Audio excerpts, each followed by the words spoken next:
Uchiha will divide Konoha. Welcome back, brave explorers of impossible worlds.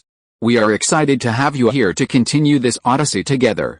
Before we continue, everything you'll hear is pure fiction, so please don't try to replicate combat techniques at home. This wonderful story and all its rights belong to its brilliant original author. We are only the messengers of entertainment. Want another dose of adventure? Subscribe to our YouTube channel so you don't miss a single chapter, and if you can't wait, our Patreon has exclusive surprises you'll love. Chapter 51 Pharmacist Nanao. A private orphanage on the edge of the village. Under the bright sunshine, happy and excited children smile joyfully everywhere. But a complex look flickered in the eyes of a boy with round glasses who witnessed this scene. Thank you for your assistance to the orphanage, sir. The pharmacist Nono, dressed as a nun with a white headscarf, wore a sincere, gentle, and grateful smile. Looking at the woman before him, radiating maternal love, Uchiha Yoru smiled and waved his hand, saying, "We represent Orochimaru-sensei. You're too kind." Orochimaru-sensei couldn't come because of his heavy workload, so he specifically instructed me to come in person. Please, director, don't be shy. If the orphanage lacks food or clothing, you can come directly to the 7th Division of the Police Department. Both wore fake smiles, but neither could tell that the 7th Division of the Police Department had come to offer their condolences on behalf of Orochimaru, accompanied by 2 squad members. Uchiha Yoru and Yakushi Nanao chatted and laughed as they walked towards the orphanage's living room. Outside, the sounds of orphans playing and laughing filled the air. However, Yakushi Kabuto, secretly distributing food to the orphans with a forced smile, was watching Uchiha Yoru follow the director inside, his thoughts unreadable. Director's office. Sir, please have some tea. Beneath Yakushi Nanao's maternal, gentle smile, no one would guess that the woman before her was Konoha's most famous spy, the legendary spy ninja walking shrine maiden. Director, you're too kind. Uchiha Yoru had long since adapted to his current position and to his politically manipulative smile. Looking at the figure before him, he narrowed his eyes and gently placed his teacup aside. What does the orphanage need? Just tell me. While a large sum of money is impossible, we have enough food to barely feed the orphans. Just as Yakushi Nanao was about to express her gratitude, Uchiha Yoru's next words, spoken with narrowed eyes, sent a chill down her spine. After all, you're worthy of this value, aren't you? The walking shrine maiden. The air seemed heavy with those words, yet Yakushi Nanao looked completely bewildered, as if she hadn't understood. Master, unable to detect a single flaw in Yakushi Nanao's expression, Uchiha Yoru smiled and gently shook his head, saying, Director, the police will guarantee the orphanage's food, clothing, and shelter from now on. I can't say we'll be well fed and clothed, but no one will starve. You, Director, should understand this better than anyone. This time, after being directly stated, Yakushi Nanao, as expected of Konoha's most outstanding spy, showed no emotion whatsoever. Uchiha Yoru, however, rubbed his temples, realizing he didn't want to pretend in front of some people anymore. It was too tiring. My teacher is Orochimaru, the vice captain of Root. Dean, all your pretenses are meaningless in front of me. After this direct statement, a cold glint flashed in Yakushi Nanao's eyes, but her smile remained unchanged. She slowly picked up her teacup and took a small sip. Neither of them spoke for a long while before she finally asked, "What does the master wish for?" Although her smile was still amiable, it lacked warmth and was replaced by wariness. Meanwhile, Uchiha Yoru looked out the window at the children playing outside, a rare hint of ease in his eyes. Now, don't worry, I'm not a member of Root. While Root's existence is inevitable, I don't like treating my own people this way. Looking out the window, he smiled easily. The police department will provide your orphanage with a monthly food allowance. The requirements are simple, don't worry. Although the children in your orphanage will still need to do chores, the tasks will be completely different. Having completely dropped her pretense, Yakushi Nanao was filled with tension. Her biggest worry now was these children. As for what he said, she didn't believe a word. Orochimaru-sensei visits the orphanage, always remembering the village. Director, you said Orochimaru-sensei rarely goes out these days. It seems like we haven't heard his voice in the village for a long time. This self-talk immediately made Yakushi Nanao frown. She wasn't an ordinary person. She naturally understood what he meant. I'll leave Orochimaru-sensei's good deed to the director. Also, if any children from the orphanage are qualified to enter the ninja academy in the future, the police department will provide assistance. Of course, you don't need to worry, the return is simple. After all, it's all for Orochimaru-sensei, since there was no conflict of interest with Yakushi no, and in fact, she needed his support more. Uchiha Yoru was quite casual, having already grasped her weakness. Upon hearing this, Yakushi no frowned, a serious expression on her face. She still harbored some doubts. Is that really all you need? Yakushi no wasn't stupid. People said Orochimaru-sensei lived a secluded life, and now it seemed a force in Konoha was quietly silencing the voices of the Sannin. What they needed was for their orphanage students to promote Orochimaru's reputation. Wasn't this going against the village's wishes? As for her worries, Yakushi no's intelligence instantly led her to a conclusion: the 7th Division of the police department.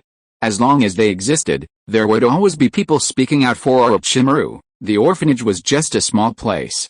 Seeing Yakushi no's suspicion, Uchiha Yoru smiled and said, Orochimaru-sensei praised the walking shrine maiden highly, therefore the headmaster is truly a priceless treasure. Coming from me, Yakushi no's expression immediately turned serious. She calmly looked at him. As the most outstanding spy, a strong heart was paramount. Meanwhile, in the office, Yakushi Kabuto, who was smiling and playing with a child under the tree outside the window, had a glint in his eyes. Although he couldn't hear anything through sight, he could understand their conversation through lip reading. From initial worry to relief, his expression suddenly changed to seriousness. Uchiha Yoru's eyes suddenly swept across the window. He naturally noticed Yakushi Kabuto observing him from under the tree, but it was deliberate. The dean's medical ninjutsu is outstanding. The police department is willing to hire him to dedicate some time each month to instruct the police logistics department on medical ninjutsu. As he said this, Uchiha Yoru suddenly glanced at Yakushi Kabuto outside, who was playing with children, and a smile appeared on his lips. By the way, Dean, does the child look familiar? Chapter 52 Kabuto the Pharmacist. As a top-notch spy, Yakushi no had naturally discovered the eavesdroppers outside long ago, but she remained calm, or rather, she preferred to expose everything about the orphanage to Konoha's eyes, since the struggles at the top were never her concern. That child's name is Yakushi Kabuto. He also came from this orphanage. The headmaster should know him well. By the way, this child is from Root. Yakushi Kabuto was only 13 years old, and although he was already an excellent spy, his expression suddenly changed when he was discovered. Big brother, what's wrong? The children around him naturally noticed the unpleasant look on their ninja older brother's face. Innocently, they asked what was on their minds, but Yakushi Kabuto quickly regained his composure, revealing his kind smile. After adjusting his glasses, he smiled at the children and said, "It's nothing, come on, let me tell you some ninja stories." While Yakushi Kabuto played happily with the children, his heart was in turmoil. Uchiha Yoru had already discovered his identity. When was he exposed? The headmaster. Will the dean be alright? At this moment, Kabuto's mind was in turmoil, and in the office, no, the most powerful spy in Konoha, also showed a hint of panic. The surname Yakushi combined with the name Kabuto reminded her of something unpleasant. A mere glance through the window was enough for her to take a deep breath and regain her composure. In the blink of an eye, this top Konoha spy had analyzed everything. The photos Root had sent her of Kabuto flashed through her mind. His appearance was gradually becoming more mature and rugged, while the child outside was more delicate and gentle. She immediately thought of a possibility. Although she felt a deep disgust for Root, she felt an overwhelming sense of powerlessness. Uchiha Yoru, however, leisurely sipped his hot tea, a smile playing on his lips that suggested he enjoyed the feeling of power. After a long while, Uchiha Yoru finally put down his empty teacup. Looking at Yakushi no now, who was about to refill his cup, he smiled and waved his hand, saying, "From now on, Yakushi Kabuto's team will be responsible for liaison between the police department and the orphanage. Supplies will be delivered monthly." "Understood, thank you, sir." Yakushi no now showed respect to the Uchiha before her, who was younger and weaker than her. This was the benefit of power. As long as one remained within this circle, any weakness that power could control would be subject to rules. The news will soon reach Danzo's ears. Orochimaru's teacher's intention is simple: neither side will act rashly, and the orphanage will be safe and won't be dragged into it. Uchiha Yoru, standing up, said with a relaxed smile. He couldn't hide his arrival from the villages Anbu and Root. Given his status, no one would believe he hadn't come for some reason. Therefore, His stated purpose in coming here was to spread the fame of the three legendary Sannin through the children of the orphanage, making Orochimaru's name active again in the schoolyard and streets. He wasn't afraid of what the village would say, since everyone would assume Orochimaru had begun his counterattack. The headmistress's tea is excellent. Let's keep in touch. He stood up, smiled, and patted the legendary female ninja's shoulder, nodding with a smile. Yakashina now also smiled and nodded in response. You're too kind, sir. It seemed like a normal conversation between the two, yet there was an eerie atmosphere. Beneath Yakashina Nao's smile was a bitter taste. She knew he was trying to win her over. He was Orochimaru's disciple, and he had her weakness in his grasp. More importantly, his intentions were clear. He wanted her to act as a double agent. She was from Root, and Danzo would definitely contact her after today. Root wanted to know about her, and she also wanted to know about Root. Sir, I entrust the orphanage to your care from now on. In a short moment, Yakashina now secretly made up her mind. Orochimaru's chances of becoming the fifth Hokage were quite high. She wouldn't say 100%, but she was definitely 70–80% certain. She knew that if she won, the orphanage would be in the Hokage's shadow, and she would no longer have to worry about supplies. Therefore, this entrustment was her way of expressing her commitment. Uchiha Yoru smiled and nodded, saying, Director, you're too kind. It's all for the village. At this moment, Uchiha Yoru sneered inwardly. Danzo, you old cunning bastard.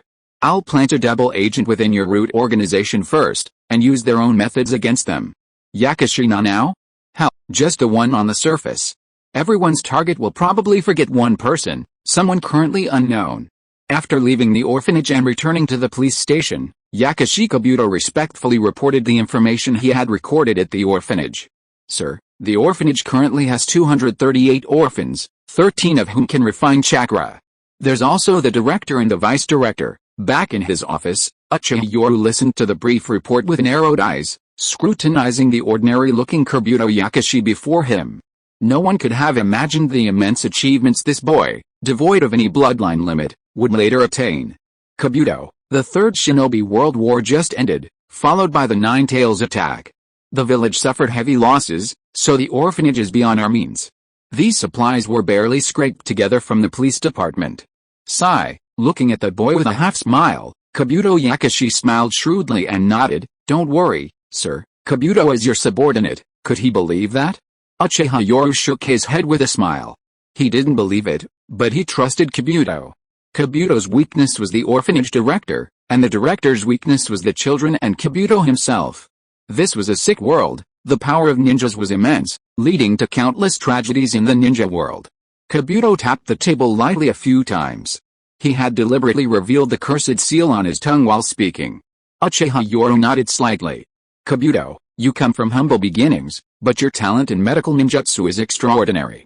Study medical ninjutsu diligently. Yes, sir. Kabuto, though relaxed, was sweating profusely. He had been exposed.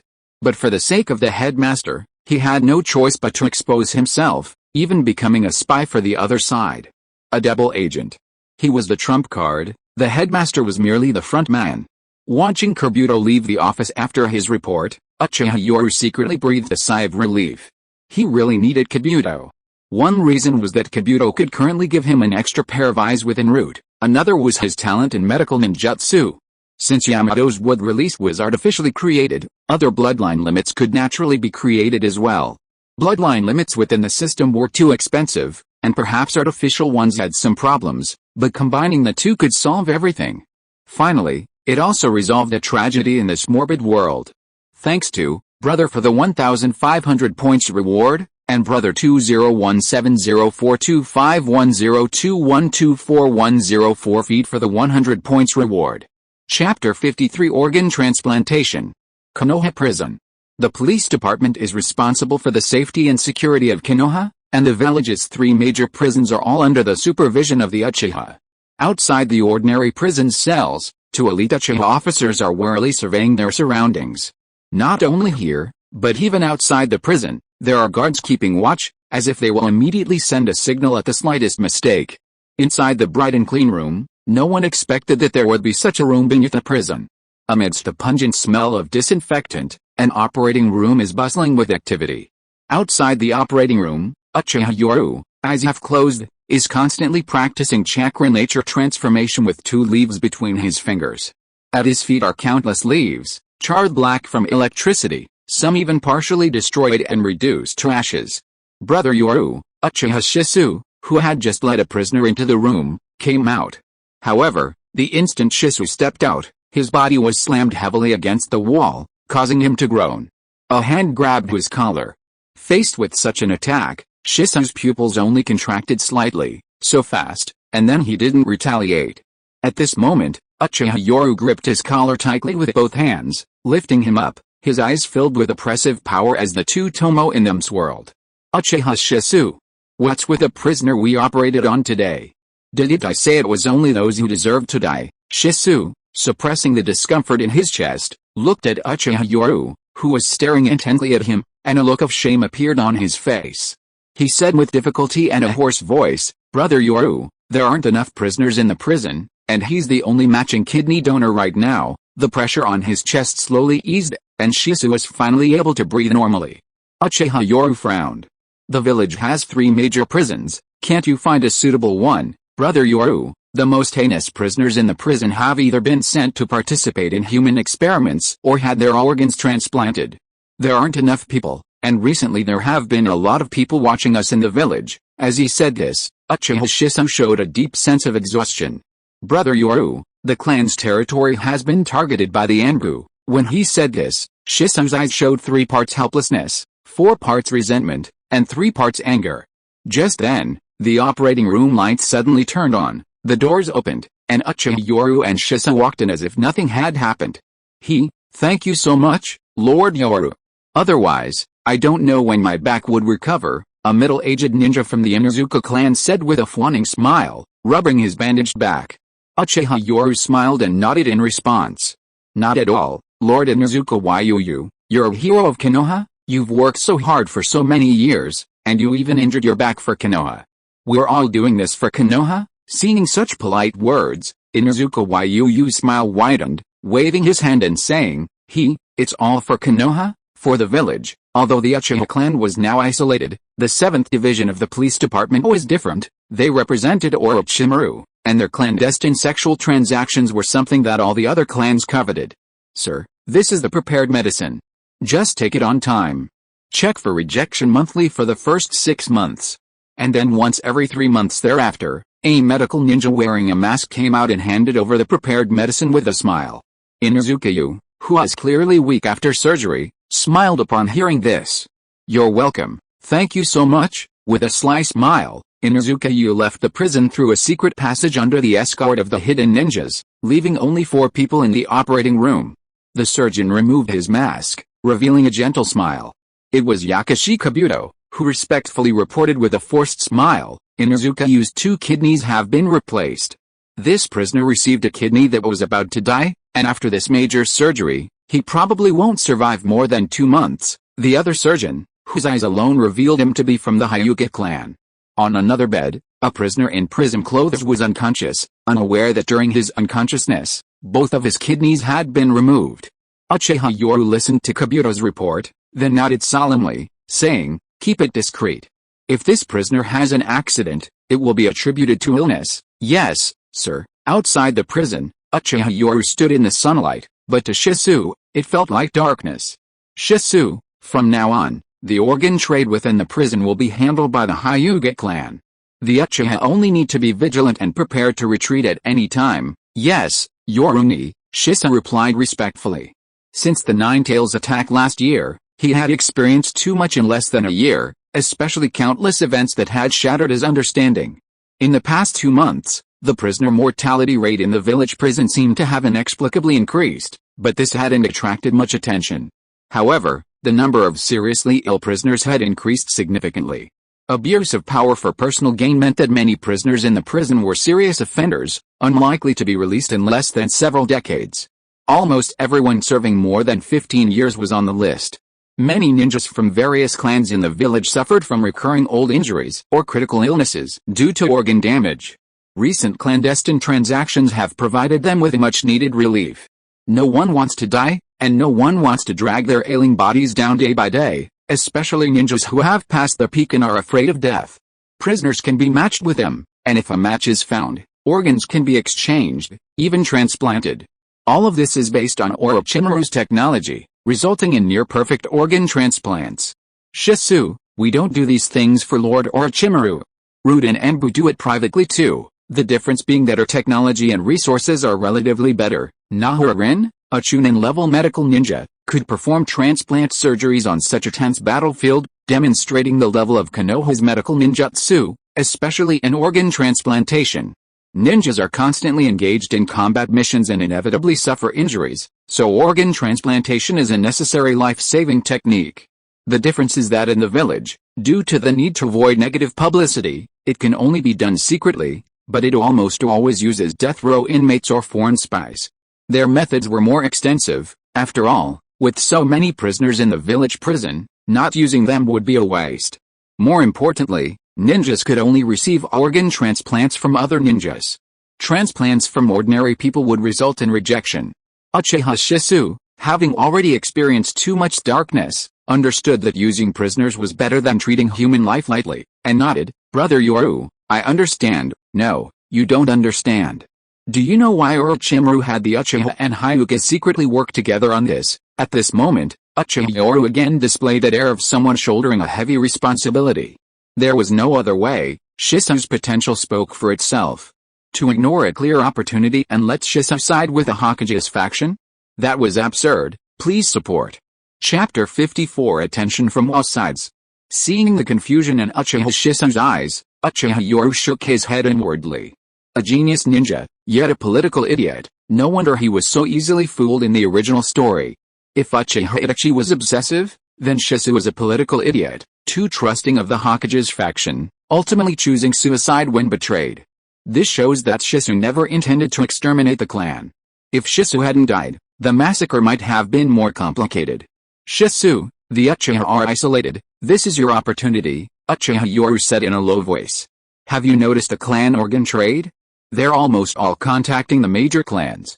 They need healthy bodies, and the Uchiha need connections. Through these trades, the major clans will have intricate relationships with the Uchiha. This was politics. Yoru muttered to himself.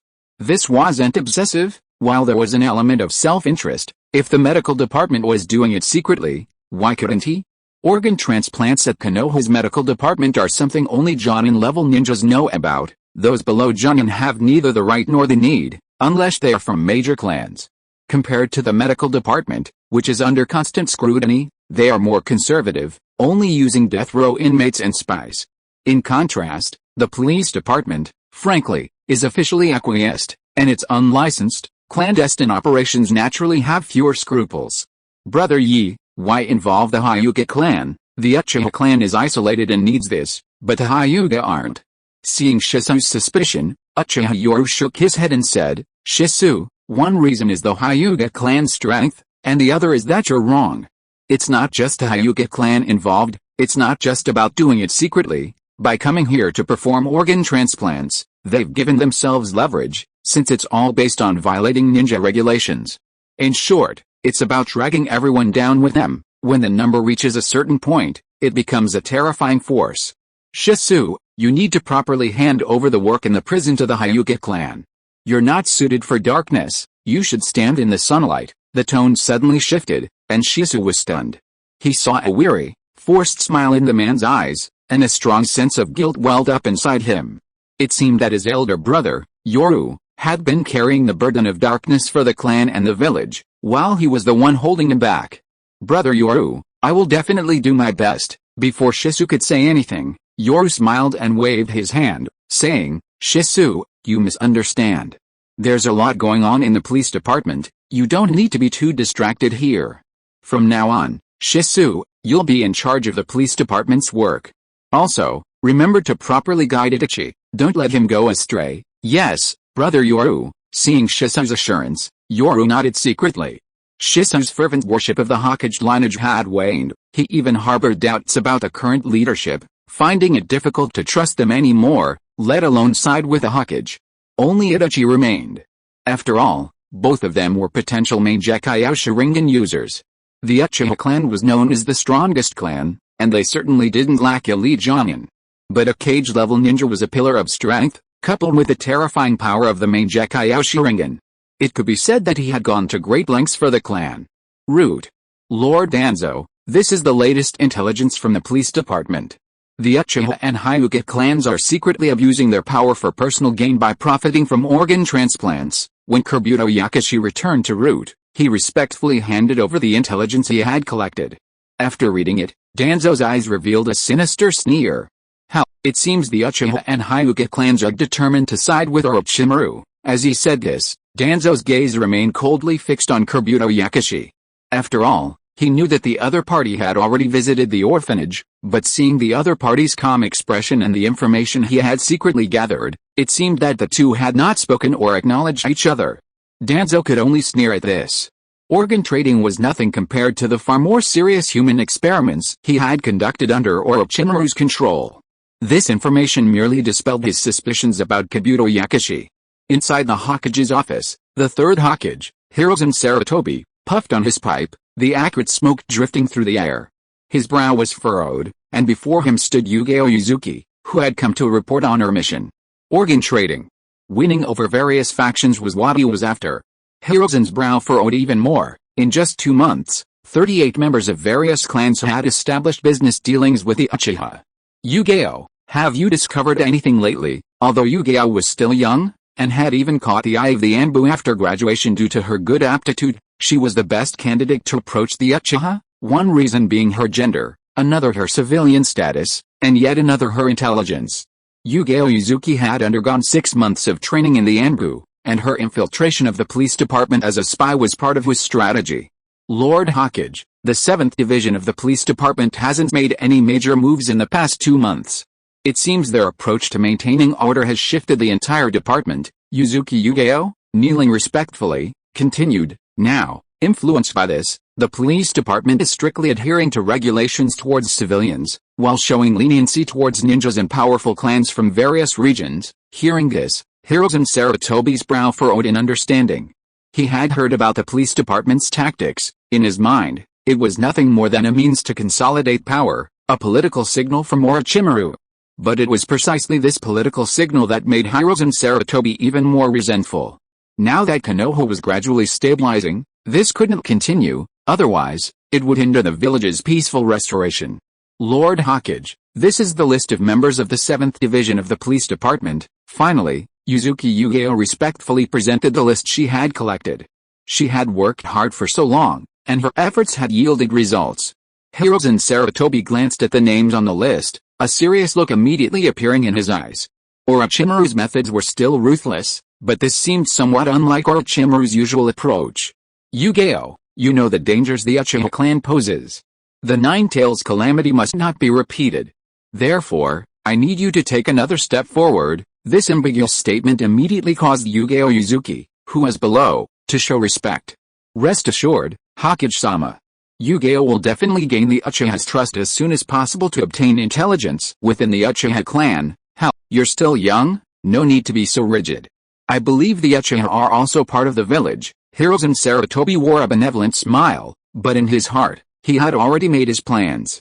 He needed the Uchiha to have his eyes and ears. Sorry, the time setting was wrong. If you are listening to this novel on a channel other than Fanfic World, it means it was downloaded and re-uploaded without effort.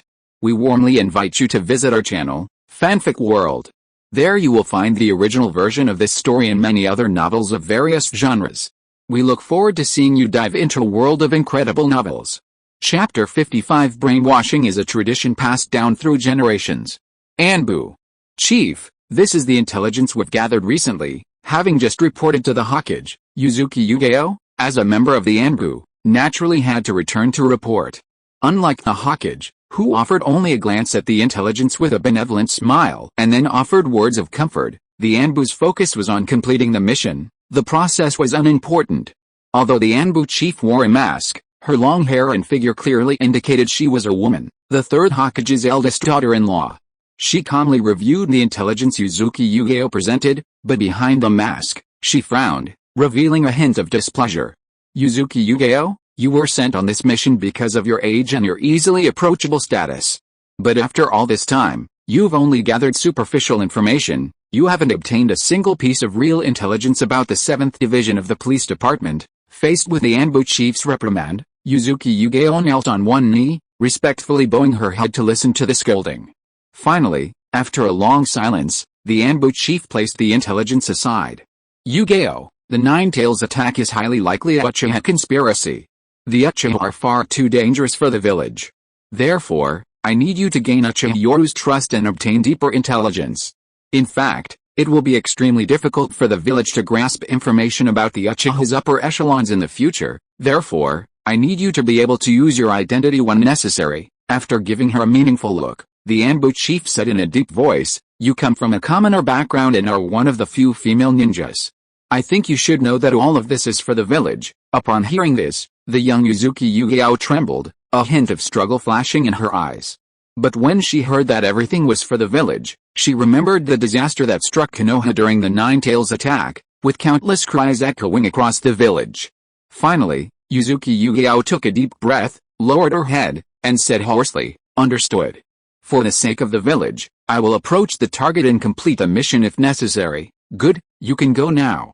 From now on, you will be under my direct command." As the eldest daughter-in-law of the Third Hokage, she was quite adept at manipulating the situation. She had just forced the other woman to make a certain decision, and now she was offering a sweet treat. Being directly under the command of the Anbu leader practically meant that her superior was now only the Anbu leader. It should be known that the Anbu leader's position was not simple. His status was almost comparable to that of the heads of various clans. Under this trust, Yuzuki Yugeo felt a warm current rise in her heart. This scene, however, revealed a glint of shrewdness in the eyes of the Third Hokage's eldest daughter-in-law. Go down. Yes, in the dimly lit Anbu office, surrounded by darkness and silence, after a long while, the Anbu chief's eyes revealed a complex expression. "Father, this is all for the Sarutobi clan. Shinosuke, you will definitely become the 5th Hokage." Although all of this was to guard against the Uchiha, she also had her own selfish motives. After all, once Sarutobi Shinosuke became Hokage, she would be the future Hokage's wife, and the allure of power second only to the Hokage in Konoha was irresistible. Inside the Hokage's office, Hokage-sama. The newcomer was none other than the elite Chunin Kurenai, who, at 15 years old, exuded an intellectual beauty. She respectfully bowed to the Hokage. However, the Third Hokage remained silent, puffing on his cigarette, while Kurenai, knowing better, bowed respectfully, awaiting orders. After a long while, the Third Hokage refilled his pipe with tobacco, and the pipe, held in his mouth, was linked by his fire attribute chakra nature transformation, slowly emitting white smoke.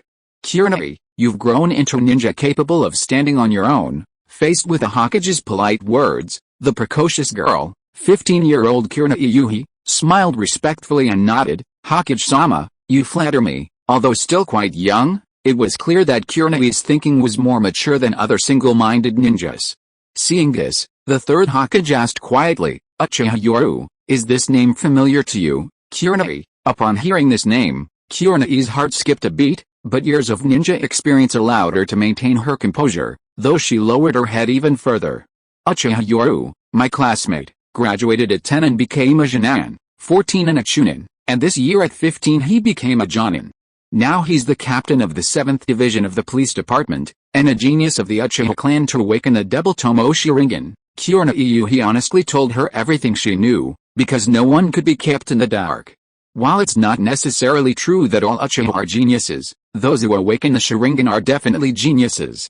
Bloodline limits are never fair, just as some are born into wealth, others are commoners, and some never even manage to refine chakra.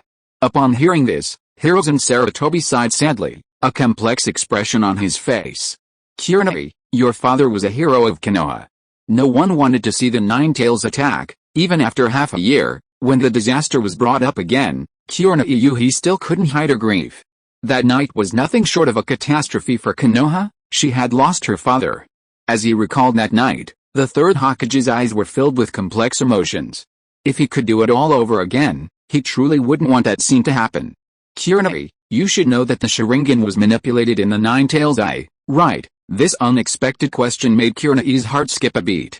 Countless thoughts flashed through her mind, but in the end, her eyes reddened, seemingly still lost in memories, and she nodded with a sorrowful expression. "I know." This time she wasn't lying, and the third Hokage nodded with relief, then his face showed a look of disappointment. Asuma, that brat, speaks without thinking. He dismissed the matter Asuma had revealed with a single sentence, then shook his head and sighed. Kurenai, the borders of Konoha are currently in turmoil.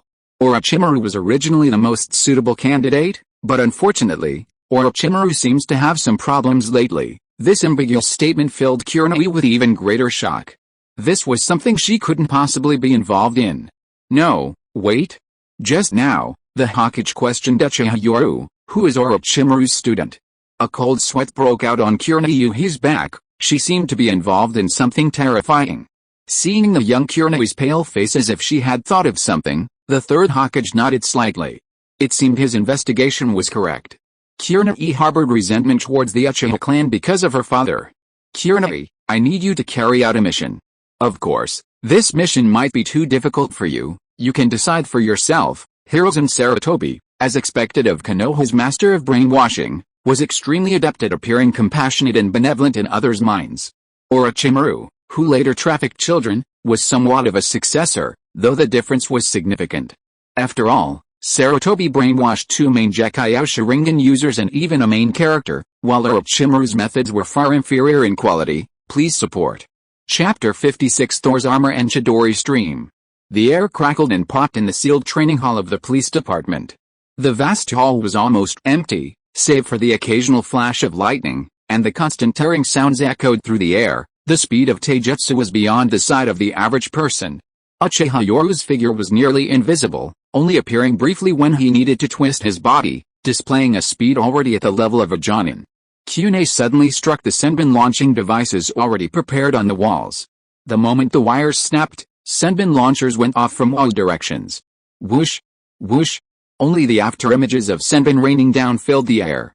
As the overwhelming attack came, a figure suddenly appeared in the training hall. It was Uchiha Yoru, his Sharingan adorned with two tomo, his eyes fixed on the Senbin attacking from all sides. Clang, clang, clang. A series of crisp, rapid sounds filled the air. Uchiha Yoru, wielding the Kusanagi sword, his body crackling with electricity, swung it with incredible speed, creating afterimages. The dense, rain-like Senbin, thousands of needles, couldn't get close for a moment, and broken Senbin needles continued to fall from the ground. The metal Senbin needles clattered as they hit the bluestone floor. The sound abruptly stopped, accompanied by Uchiha Yoru's heavy breathing, his body drenched in sweat. Looking at the broken Senbin needles scattered around him, Uchiha Yoru frowned slightly, panting, "Looks like I'm still a little short." He seemed to have defended against the dense attack of Senbin needles, but only he knew that a Senbin needle had pierced his skin from behind, only to be stopped by his strong body. Sparks crackled around him as Uchiha Yoru smiled. As expected, talent is needed in every aspect, and I'm quite gifted now. After acquiring the third Hokage's physique, not only was his chakra attribute talent maxed out, but his taijutsu talent was also maxed out. His body seemed to have inexhaustible strength, and recently his strength growth rate had doubled. Host, Uchiha Yoru, 2 tomo, chakra amount, Jonin, 1.2 cards, chakra attributes, fire, LV3, lightning, LV5, earth, LV1, taijutsu, sword techniques, LV5, medical ninjutsu LV4. Looking at his current attributes, Uchiha Yoru smiled with satisfaction. Although he had the Sharingan's bonus, his training over this period had finally brought him to the Jonin level, not only in terms of chakra amount but also in terms of initial mastery of lightning nature transformation. He had officially stepped into the Jonin realm, and his taijutsu was also impressive. The amount of chakra and the ability to transform lightning nature are entirely due to his innate physical talent. Whether it's nature transformation or taijutsu training, he feels like he's achieving twice the results with half the effort, progressing extremely rapidly.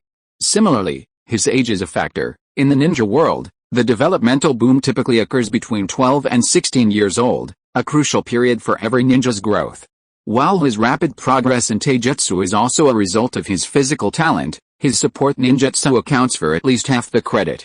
This is because he acquired 2 ninjutsu, lightning release chakra mode, also known as the lightning god armor passed down through generations of Hokage in Kumagakure, and Chidori stream. The lightning god armor's true name is lightning release chakra mode. A B rank ninjutsu, not bad. In Kumagakure, this ninjutsu is only B rank, Not a high-level ninjutsu, but it requires matching internal and external remedies. Thus this B-rank ninjutsu is actually a secret technique. The information clearly states that this ninjutsu is a B-rank ninjutsu, but for the sake of logic, it is classified as a secret technique. The Thunder God armor, when combined with the correct secret medicine and practiced correctly, qualifies as a secret technique, not just an ordinary B-rank ninjutsu, Uchiha Yoru muttered to himself, squinting. Secret techniques include those from the Konoha and Oshikacho clan, Inuzuka, and Aburame. These are not bloodline limit ninjutsu, but they also differ from ordinary ninjutsu, requiring specific secret methods for practice. The most typical example is the Akimachi clan's physique, which is clearly extraordinary. However, this physique, besides being inherited, requires even more rigorous training. Therefore, secret techniques fall between bloodline limit ninjutsu and ordinary ninja. The Thunder God armor also belongs to the secret technique level. Besides the corresponding B-rank ninjutsu, it requires different stages of secret medicine and accumulated training to be effective. Like the 8 gates, it is considered an easy-to-learn but difficult-to-master ninjutsu. Amidst the crackling arcs of electricity emanating from the Kusanagi sword, Uchiha Yoru smiled. Lightning attribute nature transformation, combined with the cover of Chidori stream, perfectly conceals the existence of the Thunder God armor. While his strength had increased further, entering the ranks of Jonin and ensuring his safety, he also felt a pang of regret. His treasury was empty again. Secret techniques weren't cheap.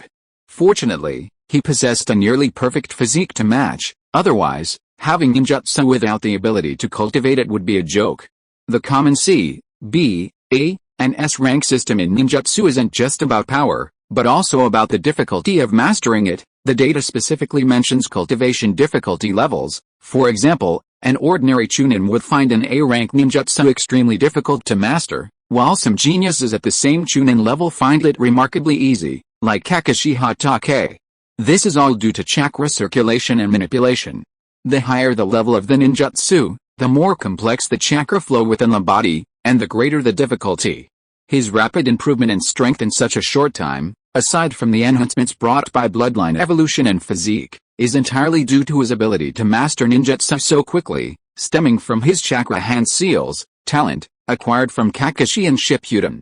Although he's only 15, his chakra circulation and control are already at the cage level. Kakashi's strength during Shippuden was around cage level. Come out, with the crackling arcs of electricity around his body dissipating, Uchiha Yoru smiled and slowly sheathed his straight sword, casually speaking to the doorway. At the same time, the double tomo in his eyes faded, turning into black eyes. HMPH, Uchiha Yoru, your strength has improved quite quickly lately. Suddenly, the training hall door opened, revealing Mitara Shienko, her eyes still showing lingering shock, but she forced a haughty expression as she walked in. Looking at Uchiha Yoru, she felt a pang of jealousy. Is this what Uchiha are like? Awakening the Sharingan, and they're all geniuses. Such talent is truly enviable. Uchiha Yoru's rapid progress in strength aroused Mitara Shienko's jealousy, which she attributed entirely to the awakening of her Sharingan, which had now evolved to the two-tomo stage. When he saw it was Mitara Shienko, Uchiha Yoru was taken aback. Although he had noticed someone spying outside the door, he assumed it was a member of the police department, not Anko. It's a class reunion tonight. I came to say hello. Are you coming? Seeing Anko's haughty gaze, a glint flashed in Uchiha Yoru's eyes, but he smiled and nodded. Of course I'll go to an old class reunion, but secretly, he was suspicious. Was Anko's invitation to the reunion intentional, or was he overthinking it? Thanks to Takano for the 100 coins, and thanks to all the brothers for their support. Chapter 57 Class Reunion. In Konoha, beneath a larger Kinokukyu sign, the aroma of meat wafted from the barbecue restaurant, a testament to its booming business. I'm here. As she slowly lifted the Japanese-style curtain, Mitara Shienko excitedly shouted to the group in the private room, acting as if she knew them all intimately. The wooden private room was already quite full, the most conspicuous being the mature-looking Saratobi Asuma, a cigarette dangling from his lips. When he looked up and saw the newcomer, his dark eyes momentarily glazed over, then he feigned disdain and scoffed, but the fighting spirit in his eyes was unmistakable. After lifting the curtain and shouting excitedly, Mitara Shienko walked directly towards Yuhi Kurenai, followed by Uchiha Yoru. The moment Uchiha Yoru stepped through the curtain, everyone was stunned. as he had now reached approximately 1.8 meters tall. His enhanced physique seemed to have sculpted him into a lean, muscular man. He still wore his usual aloof expression, a pure white kimono, and black trousers. His chest was open, slightly revealing his striking muscles. Dark arm guards covered his forearms and extended to his hands. A purple rope belt was tied around his waist, with a ninja straight sword tucked horizontally. TCH. Still as flashy as ever, Uchiha Yoru, the one who said this was naturally Sarutobi Asuma, as the two had never gotten along since childhood. Seeing Asuma's complaints, Uchiha Yoru smiled and said, "I can't help it, I'm still growing." Sarutobi Asuma scoffed dismissively, but it would be a lie to say he wasn't envious. After all, his father's genes made his height a problem. Thankfully, he was already 1.7 meters tall. However, seeing Uchiha Yoru, he couldn't help but feel a surge of envy. Sarutobi Asuma was surrounded by his longtime henchmen, Katetsu, Izumo, and Ebisu. Even classmates had their own little groups. Did you miss me?" Materashi Anko greeted Anko with a casual, overjoyed smile, but a hint of embarrassment lingered in her eyes. After all, she had taken on her best friend's money boyfriend for 150,000 ryo. Even if it was fake, she was still embarrassed. Yuhi Kirnei, however, smiled gently at Anko and raised her cup in a gesture of acknowledgement, saying, "Anko, you haven't changed a bit." As if nothing had happened between the best friends, Uchiha Yoru sat down next to Anko with a calm and confident smile, showing no sign of awkwardness. Who in politics has ever felt awkward? "Hey, sorry we're late." Just then, the curtain was lifted, and my guy, looking embarrassed, scratched his head and greeted everyone. He then immediately perked up and shouted excitedly, "Come on, this time I actually got Kakashi here." Sure enough, Kakashi, standing behind my guy, glanced at everyone with a detached look and gave a slight nod in greeting. However, his lifeless appearance immediately dampened the atmosphere of the classmates' reunion. "Haha, come on, Kakashi, sit here." My guy, looking incredibly energetic, pulled Kakashi to sit down. Kakashi, dressed in Anbu plate armor, looked lifeless, clearly still not fully recovered. My guy, Kakashi Hatake, Asuma Sarutobi, Tetsuo Katetsu, Izumo Kamizuki, Ebisu, Kyorna Iyuhi, Anko Materashi, and Yoru Uchiha, a total of 9 classmates, were having a reunion. The atmosphere was somewhat somber, but despite their attempts to huddle together, a sense of nostalgia lingered in their eyes. No one mentioned the other classmates. Those who could attend were there, while the others were either on missions or had perished in battle. Although they were in the same class, it was clear they weren't all the same age. During wartime, special treatment was given. Those with the best aptitude were grouped together, and the teaching staff was certainly different. After all, things were never conducted according to plan during wartime. Their class was considered a collection of geniuses. Almost everyone in the class was talented, and they received focused training after graduation to prevent them from being wasted in missions. Although Obito was a loser, he had already mastered fire release, making him far stronger than ordinary ninjas. Haha, come on, it's a rare gathering. My guy, with his thick skin, was the perfect person to liven things up. He didn't seem to notice the sadness everyone felt for their missing classmate, and his enthusiastic demeanor brought smiles to everyone's faces, except for Kakashi. Uchiha Yoru subtly glanced at Hatake Kakashi, secretly calculating in his mind. Kakashi should be heartbroken and fallen into darkness by now, making him an easy target. Yuhi Kyornai chatted casually with Echo like long-lost best friends, but a complex mix of emotions lingered within her. She hoped her mission wouldn't encounter too many obstacles. Sarutobi Asuma glared at Uchiha Yoru every now and then. Clearly, their childhood animosity had escalated to a political and clan-related level, fueled by mutual dislike. As for Kakashi Hatake, he looked utterly lifeless. Might Guy had practically dragged him to this class reunion, otherwise, why would he have come? He looked utterly dejected, showing no interest in observing the changes in his classmates. Katetsu, Izumo, and Ebisu, needless to say, were all commoner ninjas who had been Asuma Sarutobi's followers since their school days, and naturally still were. It's incredibly difficult for commoners to rise to prominence, and the precocious intelligence, coupled with their parents' guidance, saved them decades of hardship. Of the 9, only Might Guy was genuinely happy. Given the high casualty rate among ninjas, especially the brutality of the Third Shinobi World War, he was naturally pleased to have so many classmates reunite. Of course, He also had his own selfish motives, to pull Kakashi out of the darkness.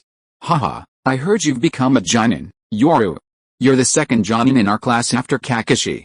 But I won't give up, the third Jonin will definitely be Might Guy. The hot-blooded Might Guy laughed heartily, and when he saw Yoru, he gave him his signature thumbs up, flashing his gleaming white teeth.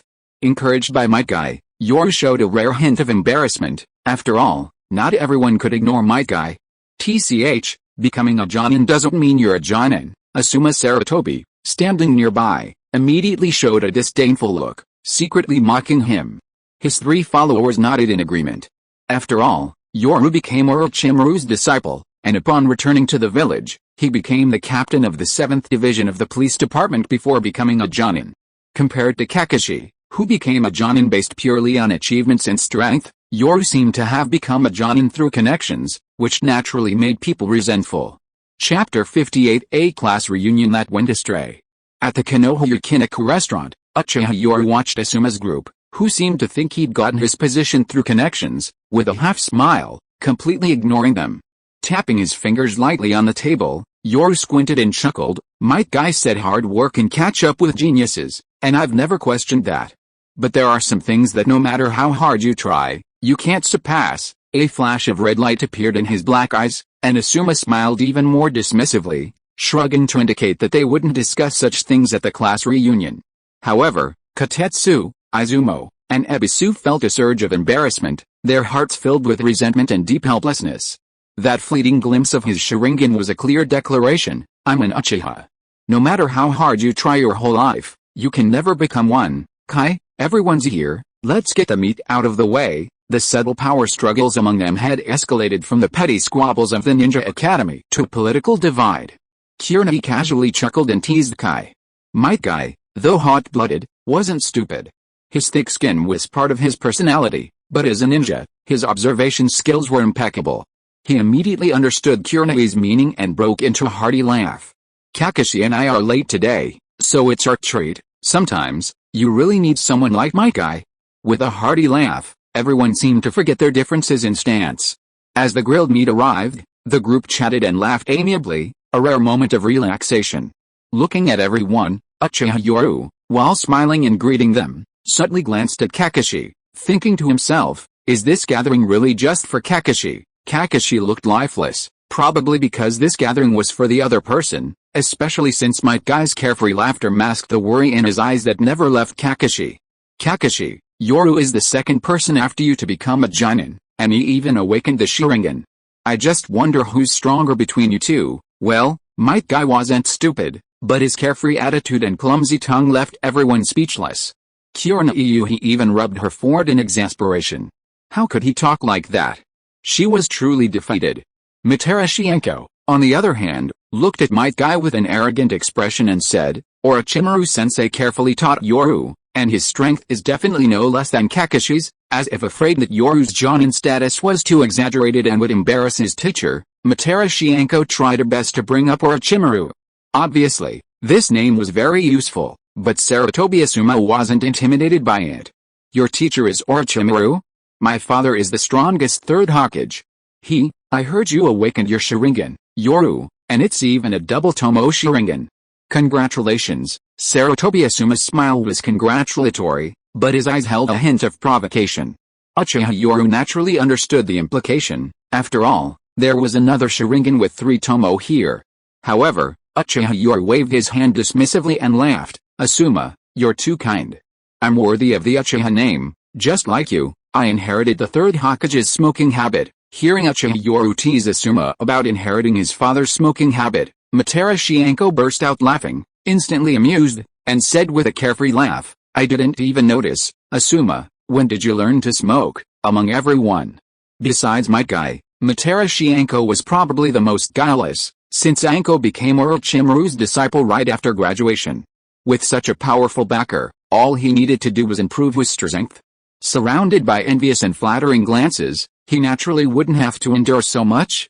Class reunions, indeed, no matter the world, as one's thoughts mature, these so-called gatherings change their true nature. Everyone has their own little cliques. It could be said that this gathering of just 9 classmates revealed a microcosm of village politics. Hey, Kakashi, let's have a contest. This time, let's see who can eat the most, the enthusiastic Might Guy shouted, trying to ignite Kakashi's passion. However, facing his energetic friend, Kakashi stared calmly at the food with eyes as still as a pool of water. Okay, a single, flat word, yet it seemed devoid of all vitality. It appeared as agreement, but rather a lifeless, reluctant response, as if he didn't want to be disturbed. Might Guy, full of fighting spirit and enthusiasm, quickly wolfed down his food, while Kakashi removed a corner of his mask and ate slowly and deliberately. Because his head was bowed, only half of Kakashi's face could be seen. But at this moment, what Kakashi actually looked like was no longer important. What mattered was that Kakashi's current situation was extremely dangerous. Ninjas were originally vessels of war, trained as weapons and tools. This lifeless appearance not only showed indifference to the lives of others, but also indifference to their own.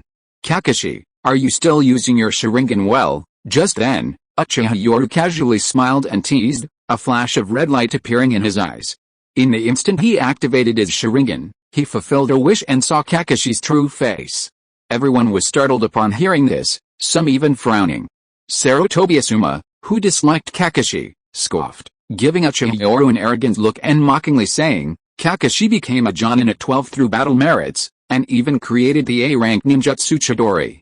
Unlike some people who only know how to copy others, clearly, Sarutobi-Asuma was stirring up trouble, or rather, he disliked Uchiha Yoru, giving Kakashi a chance to teach him a lesson.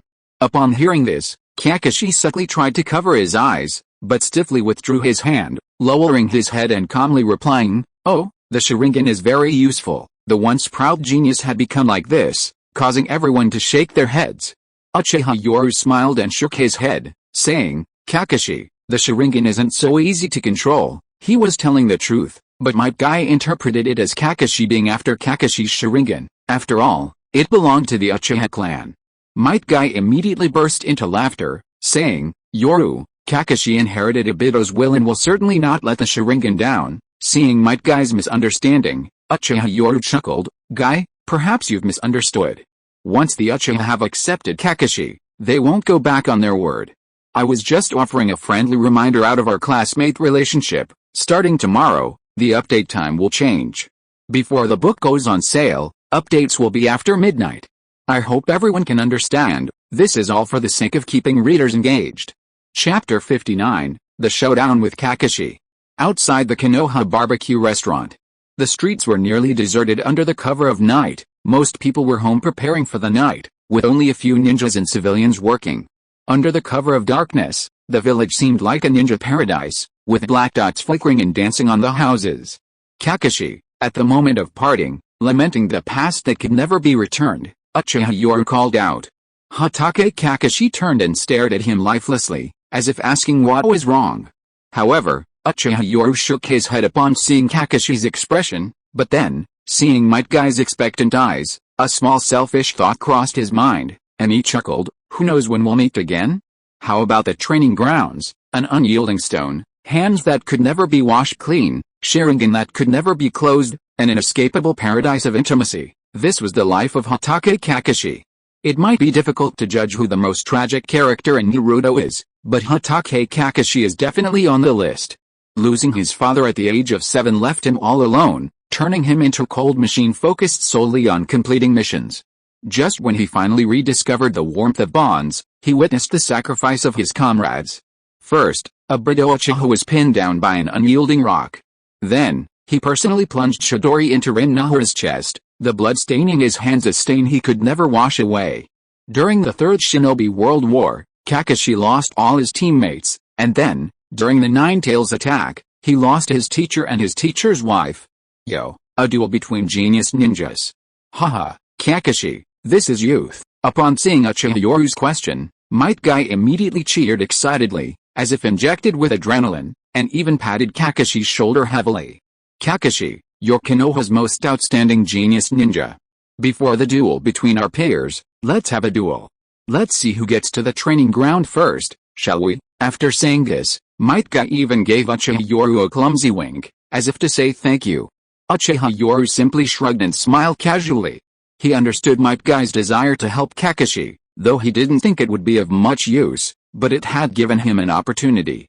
What Uchiha Yoru was thinking was unknown to others, but just as they were about to leave, everyone became interested, especially Sarutobi Asuma, who looked at Kakashi with a knowing smile. Kakashi, this time you'd better show us the true strength of a Jonin. Asuma Sarutobi emphasized the last few words, clearly wanting to see them make a fool of themselves. Seeing this, Kurona Iyuhi's crimson eyes, after glancing expectantly at Enko, flashed with a sharp light. Perhaps Yoru wasn't as much of a Jonin as outsiders perceived him. After all, Yoru was Orochimaru's disciple. Kakashi Hatake, with a deadpan expression, saw through their intentions. Just as he was about to refuse, Might Guy grabbed his shoulder and laughed loudly. Kakashi, my eternal rival. Before your genius duel, let's settle this first. I'll count to 3, training ground number 43, let's see who gets there first. Kakashi and the Uchiha's duel is also an absolute clash of Sharingan. Yoru, don't lose and embarrass yourself. Anko Materashi, never one to shy away from drama, excitedly waved to the two, creating a lively atmosphere. I'll be the referee. Materashi Anko, with a carefree laugh, stepped forward, raised her hands, pointed at Kakashi and Might Guy, and shouted, equipped? Let's start the first round. 3, 2, 1. Begin. At the command, Might Guy roared with fervor, instantly transforming into a green blur as he sped through the streets of Konoha. Kakashi, though wanting to refuse, clearly had no chance. Besides, Might Guy always seemed to be looking for a duel, so he instinctively followed. However, his indifferent demeanor clearly showed he didn't take the match seriously. Training ground 43.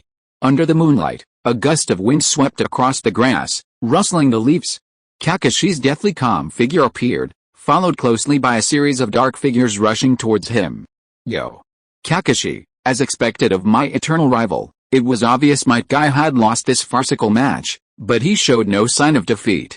Instead, he laughed with a fierce fighting spirit, even giving Kakashi a thumbs up, as if trying to rouse him.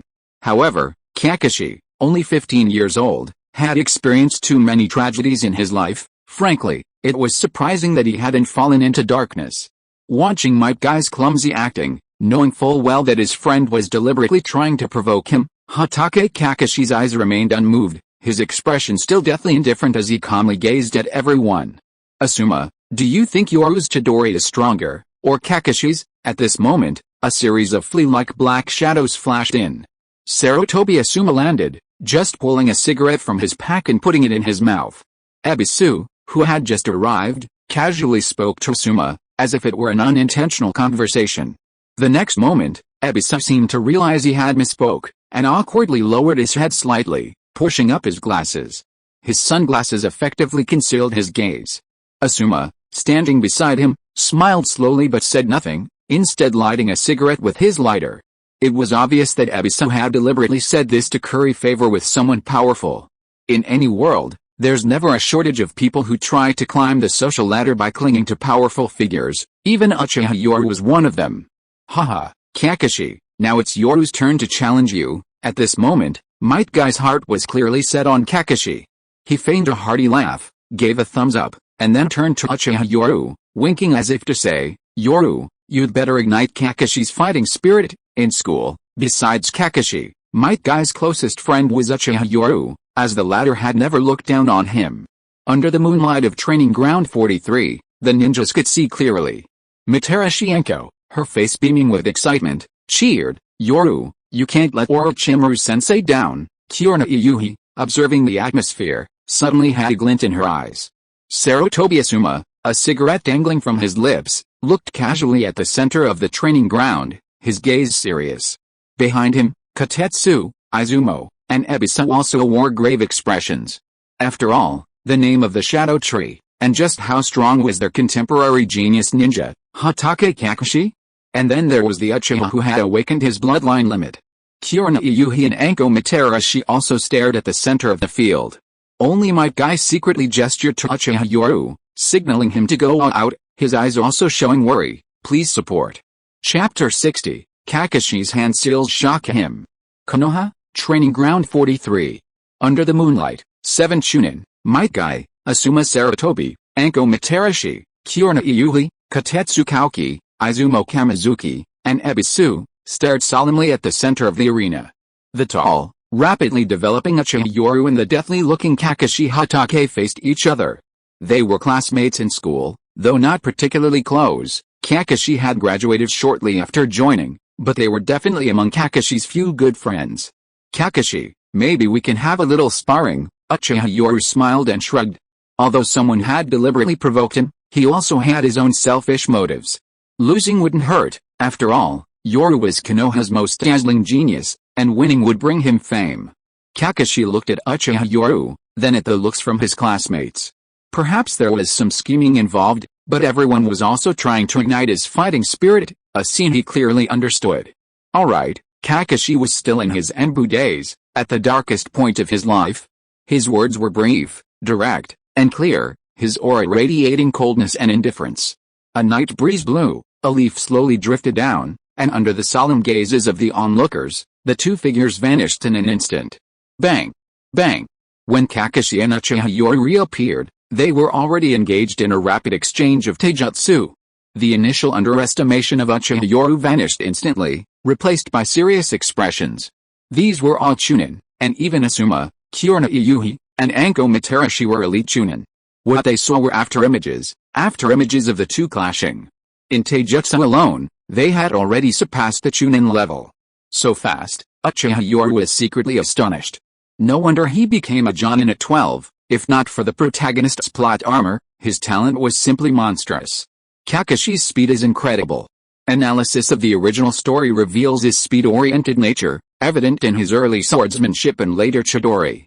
With all elemental chakra and monstrous talent, he's practically a protagonist archetype. Kakashi, currently engaged in a fierce battle with Uchiha Yoru, is secretly astonished. The unremarkable Uchiha Yoru from the academy has become so powerful. Fast. No. Not just fast, so heavy. Kakashi's expression turned serious. The speed is impressive, but more importantly, the opponent's strength surpasses his own. Each punch is like a cannonball, and Kakashi's arms are already numb. Kakashi is even more shocked. Is this the power of a bloodline ninja? Remember, during the Chunin exams in the original story, Sasuke was completely defeated by Rock Lee in taijutsu, but during his battle with Gaara at the tournament, Lee was astonished by Sasuke's performance, exclaiming, "Is this what a genius is?" He spent years training in taijutsu, and Sasuke only took a month, awakening a bloodline limit or evolving one's abilities will strengthen oneself, allowing for a brief period of explosive power.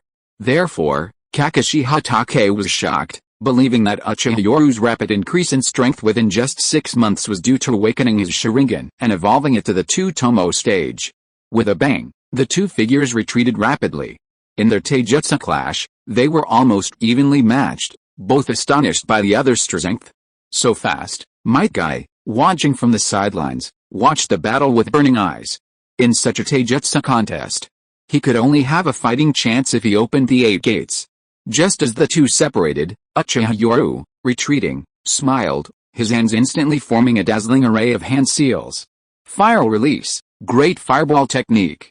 In the blink of an eye, the C-rank ninjutsu, snake sheep monkey boar horse tiger, was completed. Before the two figures had even stopped, to Kakashi Hatake's astonishment, the opponent had already unleashed the ninjutsu. After gathering chakra in his throat, Uchiha Yoru spewed a massive fireball forward, a 3-meter-tall ball that instantly filled the training ground with intense heat. The onlookers were stunned, even Materashi Anko, who murmured in disbelief, "How could it be so fast?" Hand seals are related to the speed of chakra circulation, requiring both innate talent and rigorous training. Although it was only a C-rank ninjutsu, the speed at which it was released was astonishing. They weren't unfamiliar with Jonin ninjutsu, but it was clear that Uchiha Yoru's speed far surpassed that of an ordinary Jonin. Fire release, great fireball technique. Kakashi hurriedly formed hand seals to counterattack, but he only finished his seals after the opponent's ninjutsu had already been released. The two fireballs collided instantly, but unlike Kakashi, he quickly retreated after releasing his ninjutsu because the collision distance was too close. With a deafening roar, flames erupted. Kakashi Hatake revealed his left Sharingan with its 3-tomo, his face now filled with seriousness. This time, he was treating his opponent as an equal. Water release, water shark bullet technique. The onlookers watched with rapt attention, marveling at Kakashi's combat experience. In the instant the fireballs collided, He retreated to the lake in the training ground, his hands rapidly forming hand seals. While not as fast as Uchiha Yoru's, his speed was still remarkable. Tiger, ox, dragon, rooster, dragon, sheep, 6 seals were completed in a flash. A shark-shaped water bullet, 2 to 3 meters in diameter, shot towards Uchiha Yoru from the surging lake. Kakashi's combat experience was unparalleled. Years of battlefield combat and his time in the Anbu had ingrained it into instinct, something Uchiha Yoru currently lacked. However, to everyone's astonishment, Uchiha Yoru didn't dodge Kakashi Hatake's ninjutsu.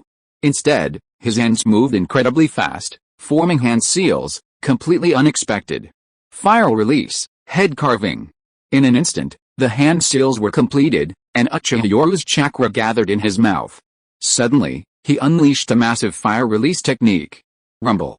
Kakashi, watching from the lake, clearly saw the 3-tomo jutsu.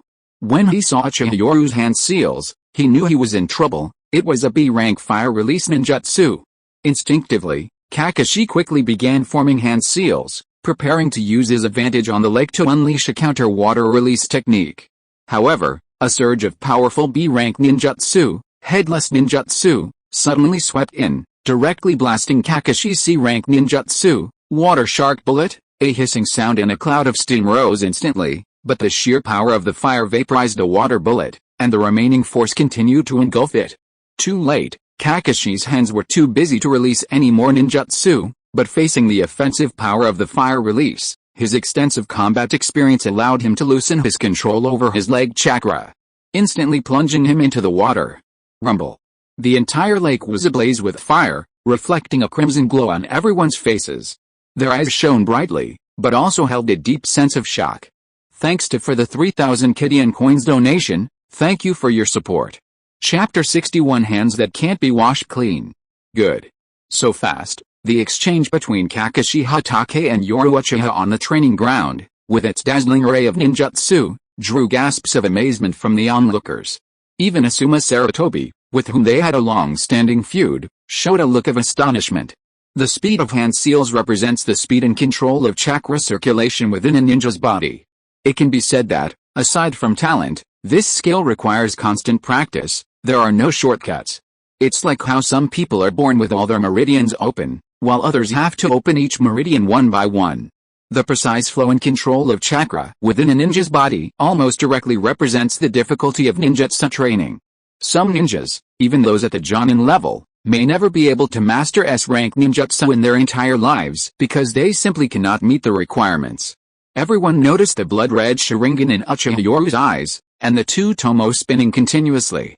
A wave of envy washed over them, with Ebisu muttering to himself, his eyes glazed over, so this is a bloodline limit ninja, while ordinary ninjas could strive, even believing that effort could surpass geniuses. The existence of bloodline limit ninjas shattered that theory, filling them with powerlessness and jealousy. Uchiha Yoru had initially been considered only moderately talented, ranking above average in his class, but since awakening his Sharingan, his talent had been overwhelmingly superior. Even Might Guy's eyes showed shock. Awakening a bloodline limit is this strong, even though it took the genius Kakashi years of hard work to achieve his current level of chakra control. Yoru had surpassed him in just half a year. But only for a moment. Might Guy suddenly roared excitedly, shouting with fervent passion, "Haha! This is youth! Burn, youth!" Well, with Might Guy's interruption, the shock that had affected everyone's mentality instantly dissipated by more than half. It has to be said that having such a classmate is lucky. In the training ground, Kakashi, under the weight of the large-scale fire jutsu, used his experience to directly escape into the lake, using the terrain to avoid the opponent's ninjutsu. Just as the flames dissipated and the surface of the lake still emitted wisps of heat, a sudden burst of water erupted. The moment Kakashi emerged from the lake, he saw Uchiha Yoru rushing towards him. Crackling lightning suddenly flashed in the night sky. Seeing this, Kakashi reflexively released the Chidori Jutsu from his palm. In an instant, 2 bolts of lightning flashed in the moonlight, making everyone's hearts clench even more. A flash of lightning illuminated the scene, accompanied by the incessant chirping of 1,000 birds. Some spectators breathed a sigh of relief, others showed excitement, while still others wore expressions of disbelief. Amidst a flickering lightning on the lake's surface, the lightning in Kakashi's hand seemed to glow intermittently, while a hand, as strong as steel, gripped his wrist.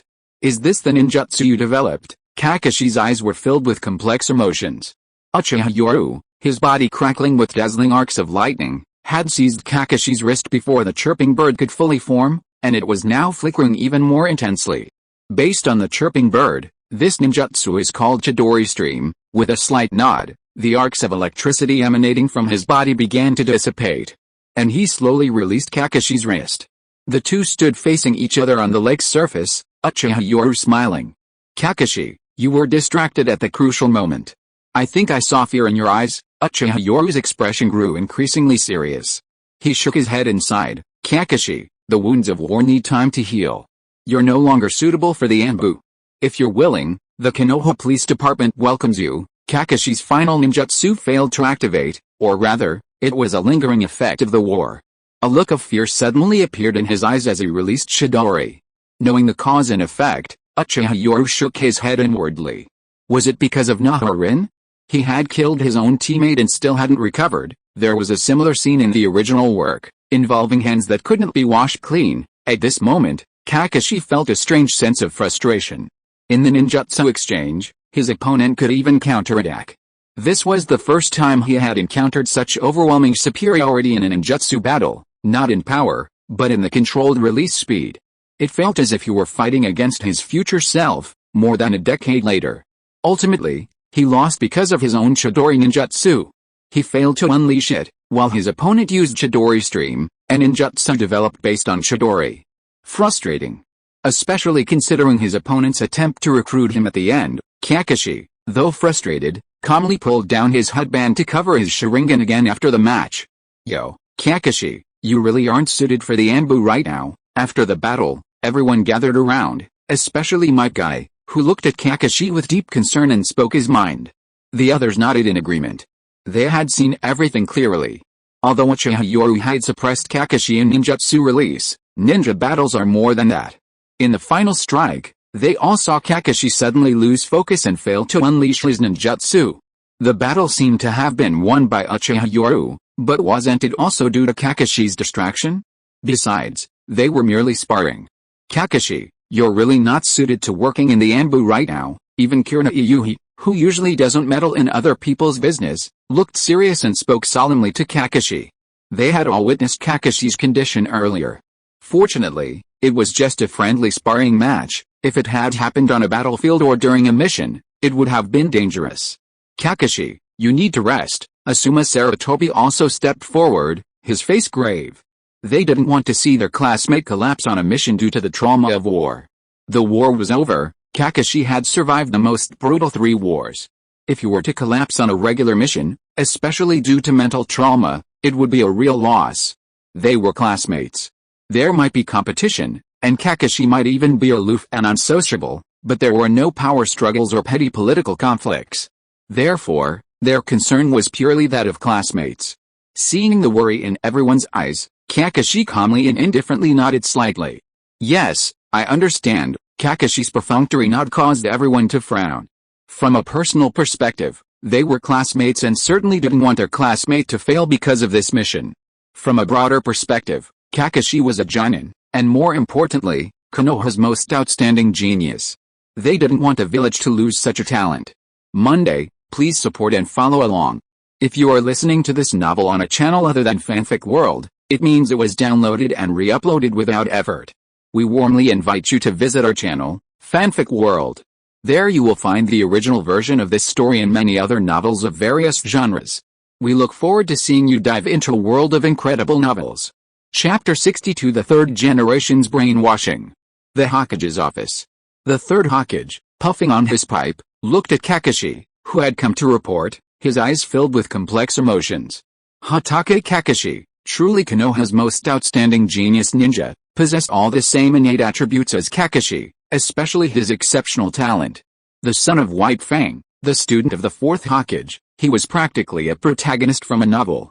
Kakashi, this morning Might Guy, Sarutobi Asuma, Kirina Iyuhi, Anko Materashi, Katetsu, Izumo Kamizuki, and Ebisu, your classmates came to see me, begging me to transfer you out of the Anbu. He had heard about Kakashi's increasingly gloomy and withdrawn personality after the Nine Tails attack, and his reckless, death-seeking fighting style in battle. Within the Anbu, he was known as the cold-blooded Kakashi. At this moment, the third Hokage exhaled a thick smoke and spoke to Kakashi, the genius ninja of Konoha, before him.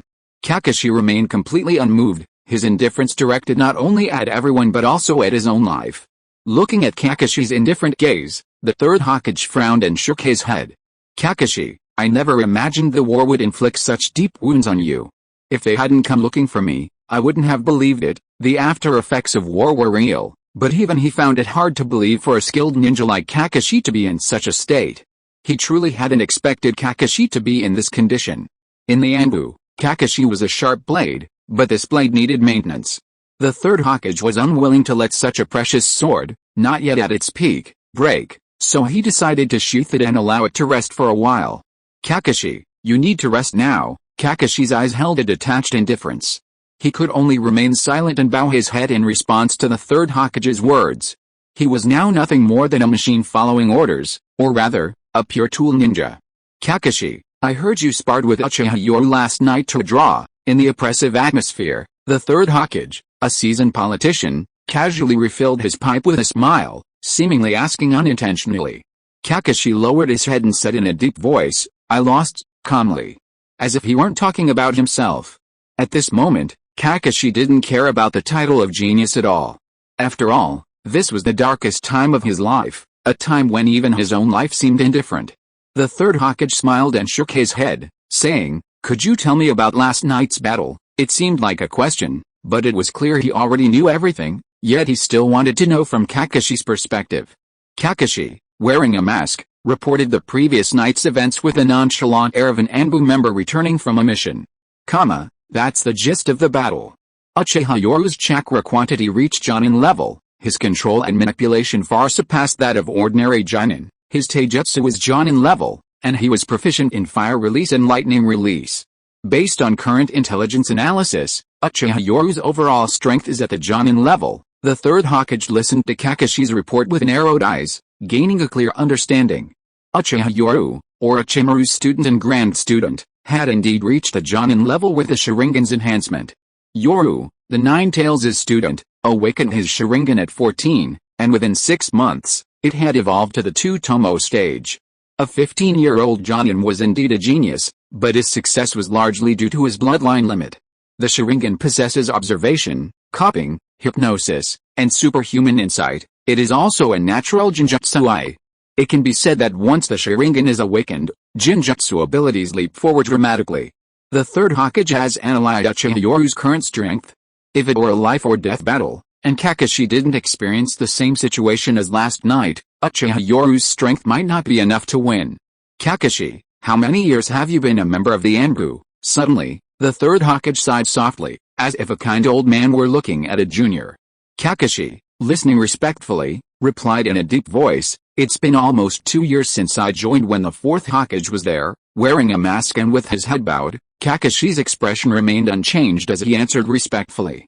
The third Hokage, however, with his pipe dangling from his lips, sighed with the benevolent concern of an elder. Minato initially brought you into the Anbu to dispel the darkness in your heart. When I returned to the Hokage position, I took over the fourth Hokage's Anbu without any changes.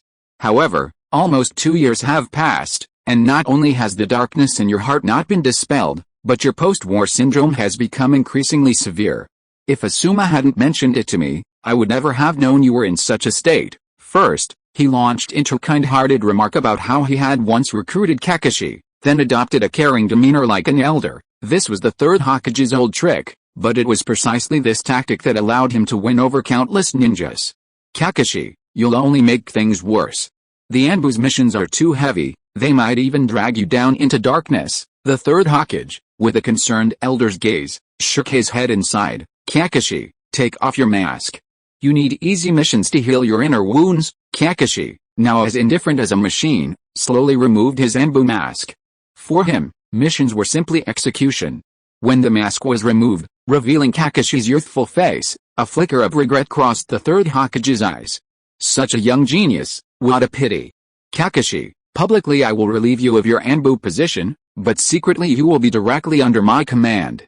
There's a mission for you, Kakashi, consider whether you accept it. Upon hearing this, Kakashi calmly replied in a deep voice, Kakashi is willing to accept the mission. At this moment, Kakashi didn't hesitate at all. Perhaps this was the darkest time of his life, and only endless missions could stop him from dwelling on those painful memories. The third Hokage, upon hearing Kakashi's willingness to accept the mission, didn't rush to explain it. Instead, he turned his head and looked out the window at the Hokage Rock. Kakashi, the village just experienced the Third Shinobi World War. I won't go into how brutal it was. Last year's Nine Tails attack almost shattered the balance of power in the ninja world and nearly sparked the Fourth Shinobi World War. All of this was because of the Nine Tails. That night, you must have seen the Sharingan in the Nine Tails' eyes. I'm telling you clearly, there was a mastermind behind the Nine Tails attack, and this person is very likely from the Uchiha clan. The Sharingan was an undeniable fact. The third Hokage used his old tricks again. First invoking the village's righteous cause, then slowly steer the conversation towards the mission. I heard that Uchiha Yoru invited you to join the police department last night.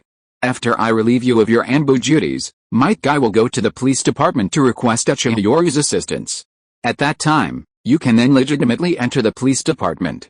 I hope you can secretly investigate whether the Uchiha clan is the mastermind. Finally, the third Hokage exhaled a thick cloud of smoke, obscuring his vision, his aged and solemn voice slowly echoing in the office. Please continue reading. Monday and Tuesday are all about reading and recommending the book. Whether we can advance to the next round depends entirely on you guys. Chapter 63 Danzo bewitches Kakashi. Konoha Police Department. Yoru, it's too dangerous for Kakashi to continue like this in the Anbu. We've gone to ask the third Hokage for help. Kakashi's Anbu position has been revoked, but given his mental trauma, even going on a mission outside would be dangerous for him. So, we're begging you, Yoru. Inside the office, Might Guy was kneeling respectfully, performing a solemn kneeling bow in supplication. Yoru-kun. Right now, only the patrol and security teams at the police department and the prison guard jobs can allow Kakashi to rest and recuperate for a while. Seeing Might Guy set aside his pride and personally come to the police department to plead with him for Kakashi's sake, Uchiha Yoru sighed, reflecting on their relationship. Guy, I understand your concerns. After all, Kakashi is my classmate, but I'm afraid Kakashi won't accept it. Yoru, don't worry, I'll bring Kakashi with me. Might Guy looked up, his eyes filled with determination. Kakashi was in too much danger, something bad could easily happen. Being a ninja is inherently a high-risk profession. If it's just a matter of skill, they've already accepted death, but if it's due to psychological trauma, they know they can't ignore it. While Uchiha Yoru appeared worried about Kakashi, he was secretly pondering. He had only casually mentioned it that night, hoping to communicate more with Kakashi in the future, since this was the darkest time of Kakashi's life, and his only remaining chance. Once Kakashi's resolve hardens, it won't be easy to turn him against his will. No, it'll be difficult to persuade him. Kakashi was relieved of his Anbu duties. Might Guy approached him with a resolute expression, pleading. Something seemed off. Watching Might Guy retreat, Uchiha Yoru frowned, a headache on his face. Does he really think the police department is a spy den, where everyone wants to plant a spy? If he didn't know the original plot, he probably would have been fooled too, actually believing that Might Guy, Sarutobi Asuma, and others had pleaded together, and Sarutobi, knowing about it, had released Kakashi from his Anbu duties. Then, with Might Guy's passionate spirit, having him come to the police department to beg his old classmate would seem perfectly reasonable and logical. As a classmate, upon discovering Kakashi's trauma, he naturally wanted to offer guidance and help. He sought help from the third Hokage, who was shocked to say he had no idea. After learning the truth, the third Hokage immediately relieved Kakashi of his Anbu duties and sent him home to rest. Finally, his best friend Might Guy was deeply worried about Kakashi's condition. After much consideration, the police department seemed to be the most suitable job for him, easy and low risk, which would give Kakashi time to recover from his trauma. Konoha, Memorial Monument. In the setting sun, Kakashi stood before the memorial monument, his gaze somewhat vacant, as if lost in memories. The surrounding lawn was filled with neat rows of tombstones, burying all the heroes who had fought bravely for Konoha. The names of all of them were engraved on the memorial monument. Just then, footsteps sounded. Instinctively, Kakashi snapped out of his reverie, glancing sideways at the figure approaching from behind. The newcomer's head was wrapped in bandages, and like Kakashi, only one eye was visible. The person was dressed in loose, dark green clothing and was slowly walking towards the memorial monument. "You must be Kakashi Hatake," the newcomer spoke calmly upon seeing Kakashi. Although the other party didn't recognize him, Kakashi, a ninja who had worked in the Anbu for so many years, certainly knew him. "Lord Danzo," Kakashi addressed him respectfully. He knew that the person before him was Shimura Danzo, the most mysterious and deeply hidden leader of Root, one of the 6 divisions of Konoha, second only to the Hokage in status. Danzo approached, his forehead wrapped in bandages, revealing only one eye. He calmly looked at Kakashi and said indifferently, "Kakashi, I heard you've been relieved of your Anbu duties. Would you like to work under me?" Kakashi was filled with confusion. He had been relieved of his Anbu duties, that was all public knowledge. Go to Root? The 4th Hokage who sent you to the Anbu is no longer in this world. You've been reinstated as the 3rd Hokage's direct subordinate. And the 3rd Hokage, a pacifist, was the one who delayed the war, causing the deaths of Obito and Rin, Danzo stated calmly, as if it were a trivial matter. Kakashi, standing nearby, was no longer indifferent. Instead, his expression turned grave. Danzo's attempt to recruit Kakashi in the original anime manga, Shimura Danzo continued nonchalantly. Furthermore, on the night the Nine Tails attacked, you were unable to join the fight against it because of the 3rd Hokage's orders, and wasn't the 4th Hokage killed because of that. He first mentioned Hirozen Sarutobi's grave mistake during the 3rd Shinobi World War, which plunged Konoha into a prolonged war, and the 3rd Hokage's subsequent resignation. Then he brought up the death of Kakashi's teacher, Minato Namikaze, directly bringing up the 3rd Hokage's orders that prevented the younger generation from participating in the war. Danzo Shimura might not possess Hirozen Sarutobi's ability to manipulate hearts, but he had his own unique strengths. Kakashi's emotions flickered slightly upon hearing this, a sight Danzo noticed. One eye, hidden behind bandages, narrowed, revealing a sinister smile, while his other eye remained calm and indifferent. "I don't want this to be his scheme to regain the Hokage position, but Konoha's future cannot be entrusted to someone like him." With that, Danzo slowly walked to the memorial stone, placed a bouquet of white chrysanthemums, and left without looking back. As he turned, a chilling smile played on his lips. "Sarutobi, Kakashi is a genius, the sharpest blade, yet you choose to sheath it. A blade only intimidates enemies when drawn, not when sheathed and hidden away like you." At this time, Kakashi Hatake was only 15 years old. Although he had experienced many things, he wasn't yet the resolute and even-tempered individual he would become later. Under Danzo's pointed words, a complex mix of emotions surfaced in Kakashi's eyes. The Night of the Nine Tails. Was it a scheme by the 3rd Hokage to regain the Hokage position? Danzo Shimura was indeed a master at stirring up the darkness within people's hearts. Although he didn't say it definitively, his single sentence plunged Kakashi into a dark struggle. Standing before the memorial stone, Kakashi's eyes were filled with even more confusion.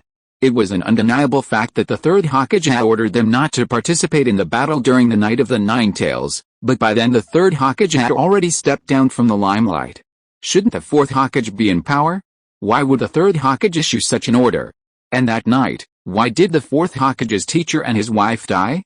The teacher's child became a Jinchuriki, but what happened to the Jinchuriki? These scenes kept flashing through Kakashi's mind, and the kind smile of the 3rd Hokage now seemed chillingly real, causing Kakashi to break out in a cold sweat and his eyes to widen in terror. Please support this story.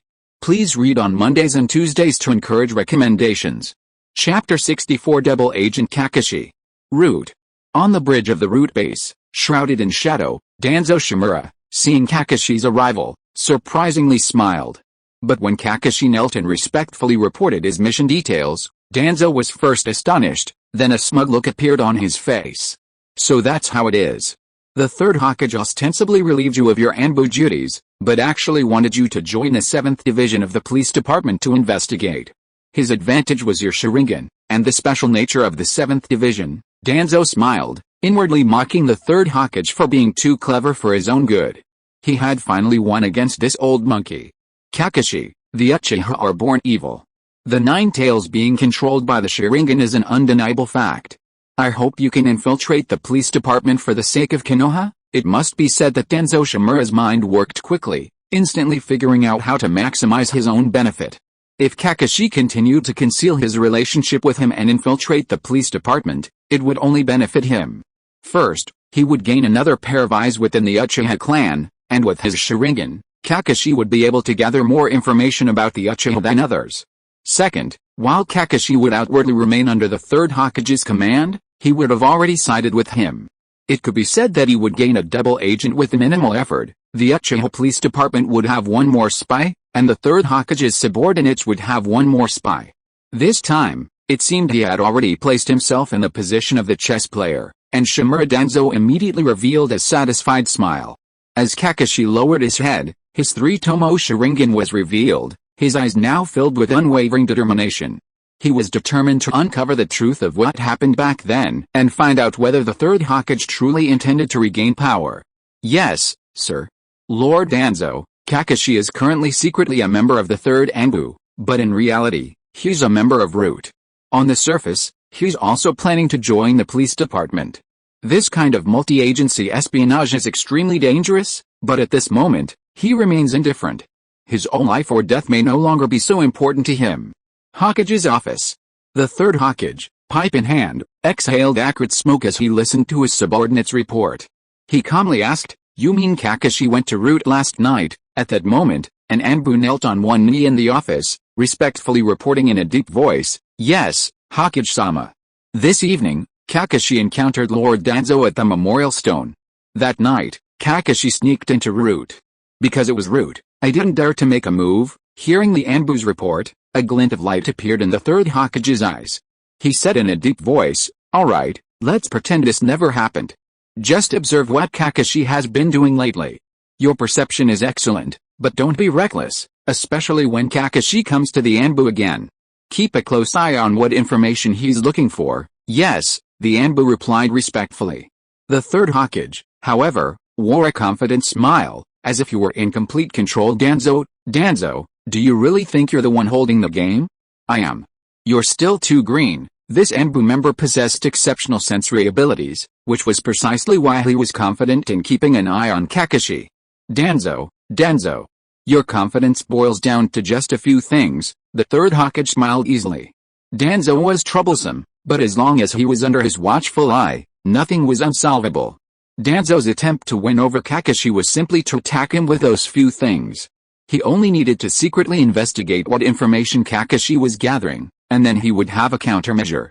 A counter-espionage plot. The most brilliant counter-espionage plot wasn't about persuasion, but about the person involved personally uncovering the truth, a truth he wanted the other side to see. The Third Hokage smiled. Kakashi was truly a sharp blade. The police department, Root. Thinking of this, he couldn't help but laugh. At this moment, Kakashi was unaware that he had become a pawn in a multi-party power struggle, and even Uchiha Yoru was unaware that Kakashi had attracted so much attention. With news of his duel with Kakashi that night inexplicably spreading, Uchiha Yoru was now considered a genius ninja on par with the prodigy Kakashi in Konoha. His position as squad leader in the police department was now legitimate, recognized in every aspect, including his strength. At the Naka Shrine, Uchiha Yoru calmly reported on the 7th Squad's affairs, showing no arrogance whatsoever, a quality that pleased the clan head and elders. While others assumed Kakashi and Might Guy had joined the police department out of consideration for his friend Kakashi, the fact that Kakashi and Might Guy had both joined was a matter of personal choice. Fugaku Uchiha's usually stern face softened slightly as he nodded, saying, "Yoru, although the 7th Police Division is now a force to be reckoned with, you still need to be careful. The 7th Division is now exposed to everyone, and there are countless members from various factions within it, especially Might Guy and Kakashi, who have recently joined. You need to do your best to win them over, but also be wary of them. After all, Kakashi came from the Anbu. The entire Hidden Leaf village knew of the genius ninja Hatake Kakashi, and Fugaku Uchiha had to acknowledge his talent." Elder Setsuna, standing nearby, nodded solemnly upon hearing this. Kakashi Hatake might be a spy from the Anbu, or he might genuinely be recovering from the trauma of war. But you must know his surname. He lowered his head slightly, obscuring his expression.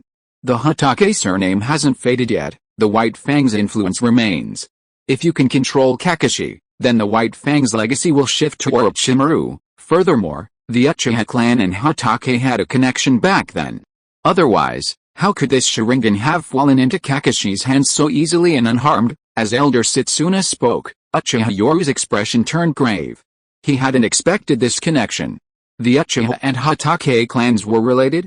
He even secretly observed the elder before him, wondering if the Uchiha had also gambled on Hokage back then, just as they were now. Seemingly sensing Uchiha Yoru's gaze, Elder Setsuna shook his head directly, saying, "You don't need to overthink it. The power of White Fang back then was beyond your imagination. Even Sarutobi at his peak couldn't withstand White Fang's momentum. White Fang proved himself the next Hokage with his strength. Not only the Uchiha clan, but countless powerful families in the village extended olive branches to him. White Fang, a legendary ninja of the same era as the Sannin, was also someone who surpassed them. Even before the third Hokage resigned due to his mistakes, he was practically the successor to the next Hokage. The title of legendary ninja is entirely deserved." Even Uchiha Fugaku, standing nearby, sighed. No one expected such a ninja turned up like this. There were too many powerful figures of his generation. "It's too hectic, brothers. Please don't support me on Mondays and Tuesdays, please support me. It will be better after it's released." Chapter 65 The Inspiration for the Earth Pulse Carved Dog Head. Police Department, Training Ground. Bang bang bang. Uchiha Yoru and Hokage Kakashi exchanged blows, their movements fluid and dynamic. Kakashi hadn't completely abandoned swordsmanship. The Anbu's standard longsword gleamed coldly in Kakashi's hand, his swordsmanship, inherited from White Fang, exceptionally sharp. Uchiha Yoru wielded a Kusanagi sword. Neither of them used chakra nature transformations, opting instead for pure taijutsu and swordsmanship sparring. The crisp metallic clang of clashing weapons filled the air, their punches and kicks relentlessly attacking. Both were now panting heavily. When they separated after a single exchange, Hokage Kakashi was even more breathless, inwardly groaning at his opponent's strength. His limbs were numb and aching, such power. Exquisite and skillful swordsmanship, coupled with an superhuman physique, meant that Kakashi was not inferior in either speed or strength. He was facing a human monster. Kakashi, your Sharingan usage is becoming increasingly skillful, even comparable to our Uchiha clan. Uchiha Yoru, seeing Kakashi secretly shaking his aching hand, chuckled and waved his hand, indicating that today's session was over. Despite being the same age, Uchiha Yoru's development was clearly extraordinary, progressing towards a lean and muscular physique, his body covered in strong, powerful muscles, yet without appearing clumsy, especially considering his height had already reached 1.8 meters for his age. 15-year-old Kakashi was also a teenager, already over 1.7 meters tall, but still shorter than Uchiha Yoru. "Yo, Kakashi, let's have a youthful duel between men today." Seeing the two finish their sparring, Might Guy rushed forward, giving them his familiar thumbs up and flashing his dazzling white teeth. Seeing this, Uchiha Yoru couldn't help but smile and waved his hand to change the subject. "Kakashi, although your Sharingan usage is more skillful than before, you're not from the Uchiha clan after all. The Sharingan, which can't be shut down, constantly drains your chakra. Today happens to be the time Orochimaru-sensei arranged." A glint flashed in Kakashi's eyes when he heard Orochimaru's name, but he still calmly nodded and said, "Thank you." Kakashi's current cold personality meant that saying thank you was genuine gratitude. If it weren't for Uchiha Yoru providing him with various Sharingan experiences from the Uchiha clan, he wouldn't have been able to use the 3-tomo Sharingan left behind by Obito so skillfully so quickly. Kakashi, we're classmates, and even more so, comrades who can entrust their backs to each other, Uchiha Yoru said casually with a smile, but these words made Kakashi's icy heart tremble again. "Comrades?" He pulled his headband over his left eye, seemingly trying to hide his inner turmoil, and even a sense of guilt rising within him. "Guy, Kakashi can't come on patrol with you today." Uchiha Yoru turned to Might Guy with a genuine smile, waving and chuckling. Might Guy, seeing this, shouted enthusiastically, "Yoru, don't worry. You can take Kakashi to see Orochimaru-sama. With Might Guy on patrol, everything will be fine." Of the three, only Might Guy was genuinely happy. Kakashi's Sharingan was a burden. On their first day in the police department, Uchiha Yoru had told them with a smile that he had already spoken to Orochimaru about it and would come up with a solution in a few days. Today was the day he was informing Kakashi. And Guy was genuinely happy for Kakashi and for Yoru's unwavering support. Kakashi, however, with mixed feelings, nodded calmly and followed Uchiha Yoru. Uchiha Yoru, with a genuinely friendly smile, treated the two with the ease of a companion, but secretly plotted. Might Guy might be a pretext for Kakashi joining the police department, but once he was on his turf, He wouldn't leave so easily. What did Kakashi cherish most? His comrades. Hokage Kakashi was currently experiencing the darkest moment of his life. In the original story, during his time in the Anbu, Kakashi even believed Danzo's words and secretly leaked information about the Third Hokage. Although he eventually repented, a closer look reveals something fishy. How could the Third Hokage so conveniently know the information Kakashi was secretly investigating? He even managed to extract the contents of confidential documents. Was it really that accurate? One possibility is that Kakashi had already begun his own investigation, but someone discovered clues, finding out that he was investigating something like the wood release experiment plan, which the Third Hokage conveniently manipulated. Or rather, Kakashi only saw what the Third Hokage wanted him to see, and similarly, he would let Kakashi see what he wanted him to see. The outer edge of the forest of death?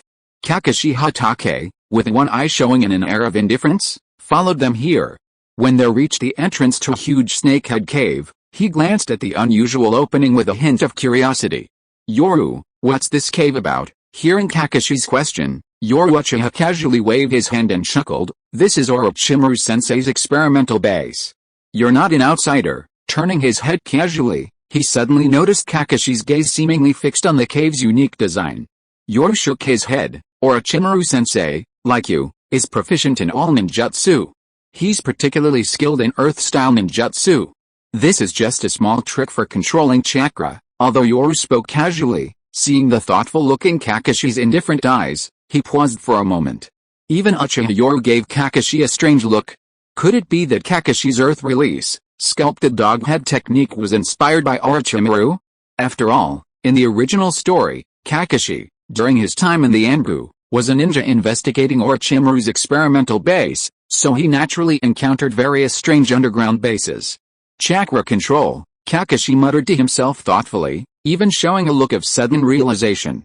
He secretly pondered that if Earth release ninjutsu could freely sculpt animal shapes, perhaps this was a method to train chakra control. Indeed, as expected of the legendary Sannin, even the shape of a cave entrance gave him some insight. Uchiha Yoru, walking ahead, shook his head, watching Kakashi's enlightened expression, and muttered to himself, Earth release, sculpted dog head, this is probably a habit from years of ninjutsu practice. However, he also felt that this was a method to train chakra control, not limited to Earth release. As the saying goes, master one method and you'll master all methods. Brothers who are reading, please come down from the mountain next Monday and Tuesday and do a wave of reading, okay? Next week is the most crucial time to advance to the Three Rivers level. Chapter 66 Kakashi's Guilt. Contrary to expectations, the Underground Research Institute was not damp. Instead, it was dry and bright, though there were quite a few winding, serpentine passageways. With a creak, the laboratory door slowly opened, revealing medical ninjas in protective masks busily at work. At that moment, a figure blocked their way. Lord Yoru, the person behind you needs to sign a confidentiality agreement. A guard in a protective mask respectfully stepped forward, extending his arm to stop them. Uchiha Yoru smiled and nodded, yes, sir. Kakashi, you signed the confidentiality agreement. Signing a confidentiality agreement was only required when entering a secret village base or attending a secret meeting. Seeing this, Hatake Kakashi was secretly shocked. This was actually a secret research base of the village. Although he had a mission, he knew that if this were truly a private matter, he would never have been allowed in. Therefore, this was definitely a legitimate research base belonging to the village. If it were a private matter, he wouldn't have been allowed in, and even if he were, he wouldn't have been signing a confidentiality agreement. Jonin are qualified to participate in various village secrets, and under certain circumstances, they can enter certain secret bases after signing a confidentiality agreement. Okay, Kakashi Hatake respectfully accepted the pen and scroll, and only after signing his name and leaving his fingerprints was he allowed to enter. Kakashi, Orochimaru-sensei is now with Root. Since you've served in the Anbu, you should know this, so I won't say more. Leading Kakashi inside, Uchiha Yoru spoke with a relaxed smile, as if they were close friends. Kakashi, remembering his mission, feigned confusion and casually asked, what are they researching here? Facing Kakashi's question, Uchiha Yoru gave an apologetic smile and waved his hand, saying, I can't reveal the secrets of their research, but the rest aren't exactly secrets, so I can tell you, they're researching the cultivation of limbs and organs, making limb and organ transplant technology more mature, even achieving self-cultivation. This way, we won't need to deal with death row inmates and spies. At the Jonin level, limb and organ transplantation is no secret.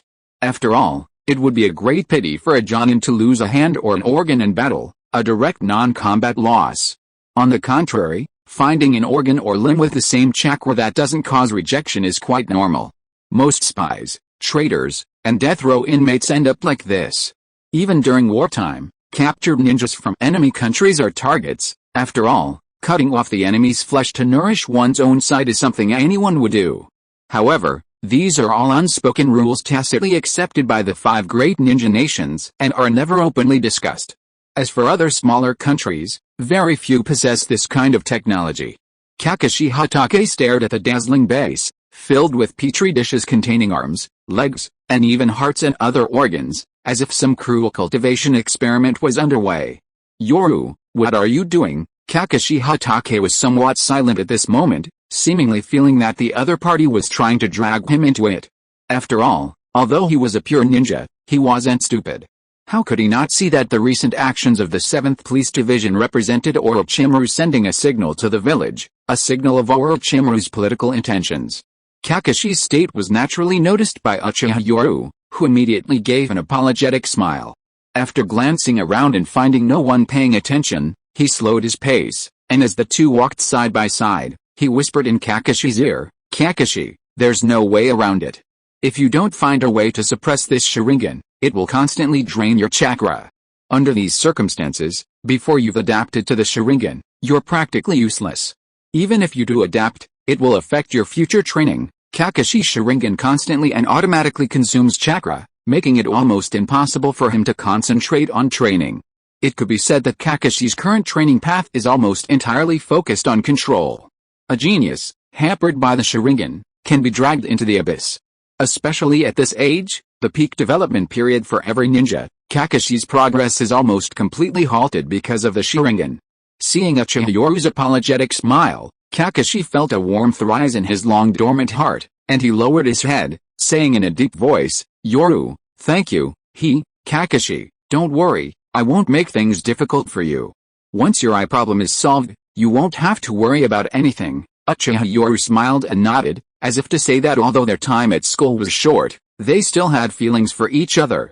Kakashi, however, felt a pang of guilt. He never showed mercy to his enemies, even rogue ninja from his own village, but this time, he was going to use his comrade. At first, Kakashi thought his old classmate was planning to drag him into Orochimaru's faction. After all, he could see some things clearly. One was his Hatake name. 8 years had passed, and the reputation of the White Fang still held sway, especially since he had become a Jonin at the age of 12. These unseen and intangible things, and connections, might not mean much to ordinary ninjas, but they were very important to politicians. Another reason was that he himself was a genius ninja of Konoha, a 12-year-old Jonin, enough to attract a number of young ninjas. His father, White Fang's reputation, being a student of the Fourth Hokage, and his own genius ninja status, these three combined represented a kind of unseen political investment. Whoever got Kakashi would gain these three political investments. Therefore, Kakashi believed that Uchiha Yoru wanted to drag him into this mess, but it didn't seem to be the case at the moment. "Don't say anything later, leave everything to me. Don't worry, Orochimaru-sensei isn't petty." Uchiha Yoru smiled and winked at him, seemingly saying, "Let's get the benefits first, you don't need to worry about the rest." However, in Kakashi's eyes, this scene gave the feeling that the other party didn't want him involved in this mess. Kakashi Hatake joining the 7th Police Department squad was, on the surface, a form of self-cultivation, and also a political investment, but like Inuzuka and Aburame, it was just a regular political investment. The Uchiha and Hyuga clans, however, are somewhat different. They've already directly bet on Orochimaru, making their stance clear. Therefore, in Kakashi's eyes, Uchiha Yoru seems unwilling to let him get completely involved in this mess, which is why he feels even more guilty. Next week is the 4th round of recommendations, the most crucial week. Whether you advance depends entirely on you. Chapter 67 Sealing Techniques, 5 Elements Sealing. The brightly lit room was filled with a strong smell of alcohol disinfectant upon entry, causing Kakashi to frown slightly. It seemed the room was frequently used for some kind of experiment. Orochimaru-sensei. Orochimaru was alone in the room, staring at a test tube in front of him, seemingly observing and recording some changes. When Uchiha Yoru arrived, he nodded slightly without turning his head. Yoru, let Kakashi lie down, on the bed that had already been prepared. Kakashi bowed respectfully and said, "Yes, Lord Orochimaru." The title of the Sannin was second only to the Hokage in prestige within the village.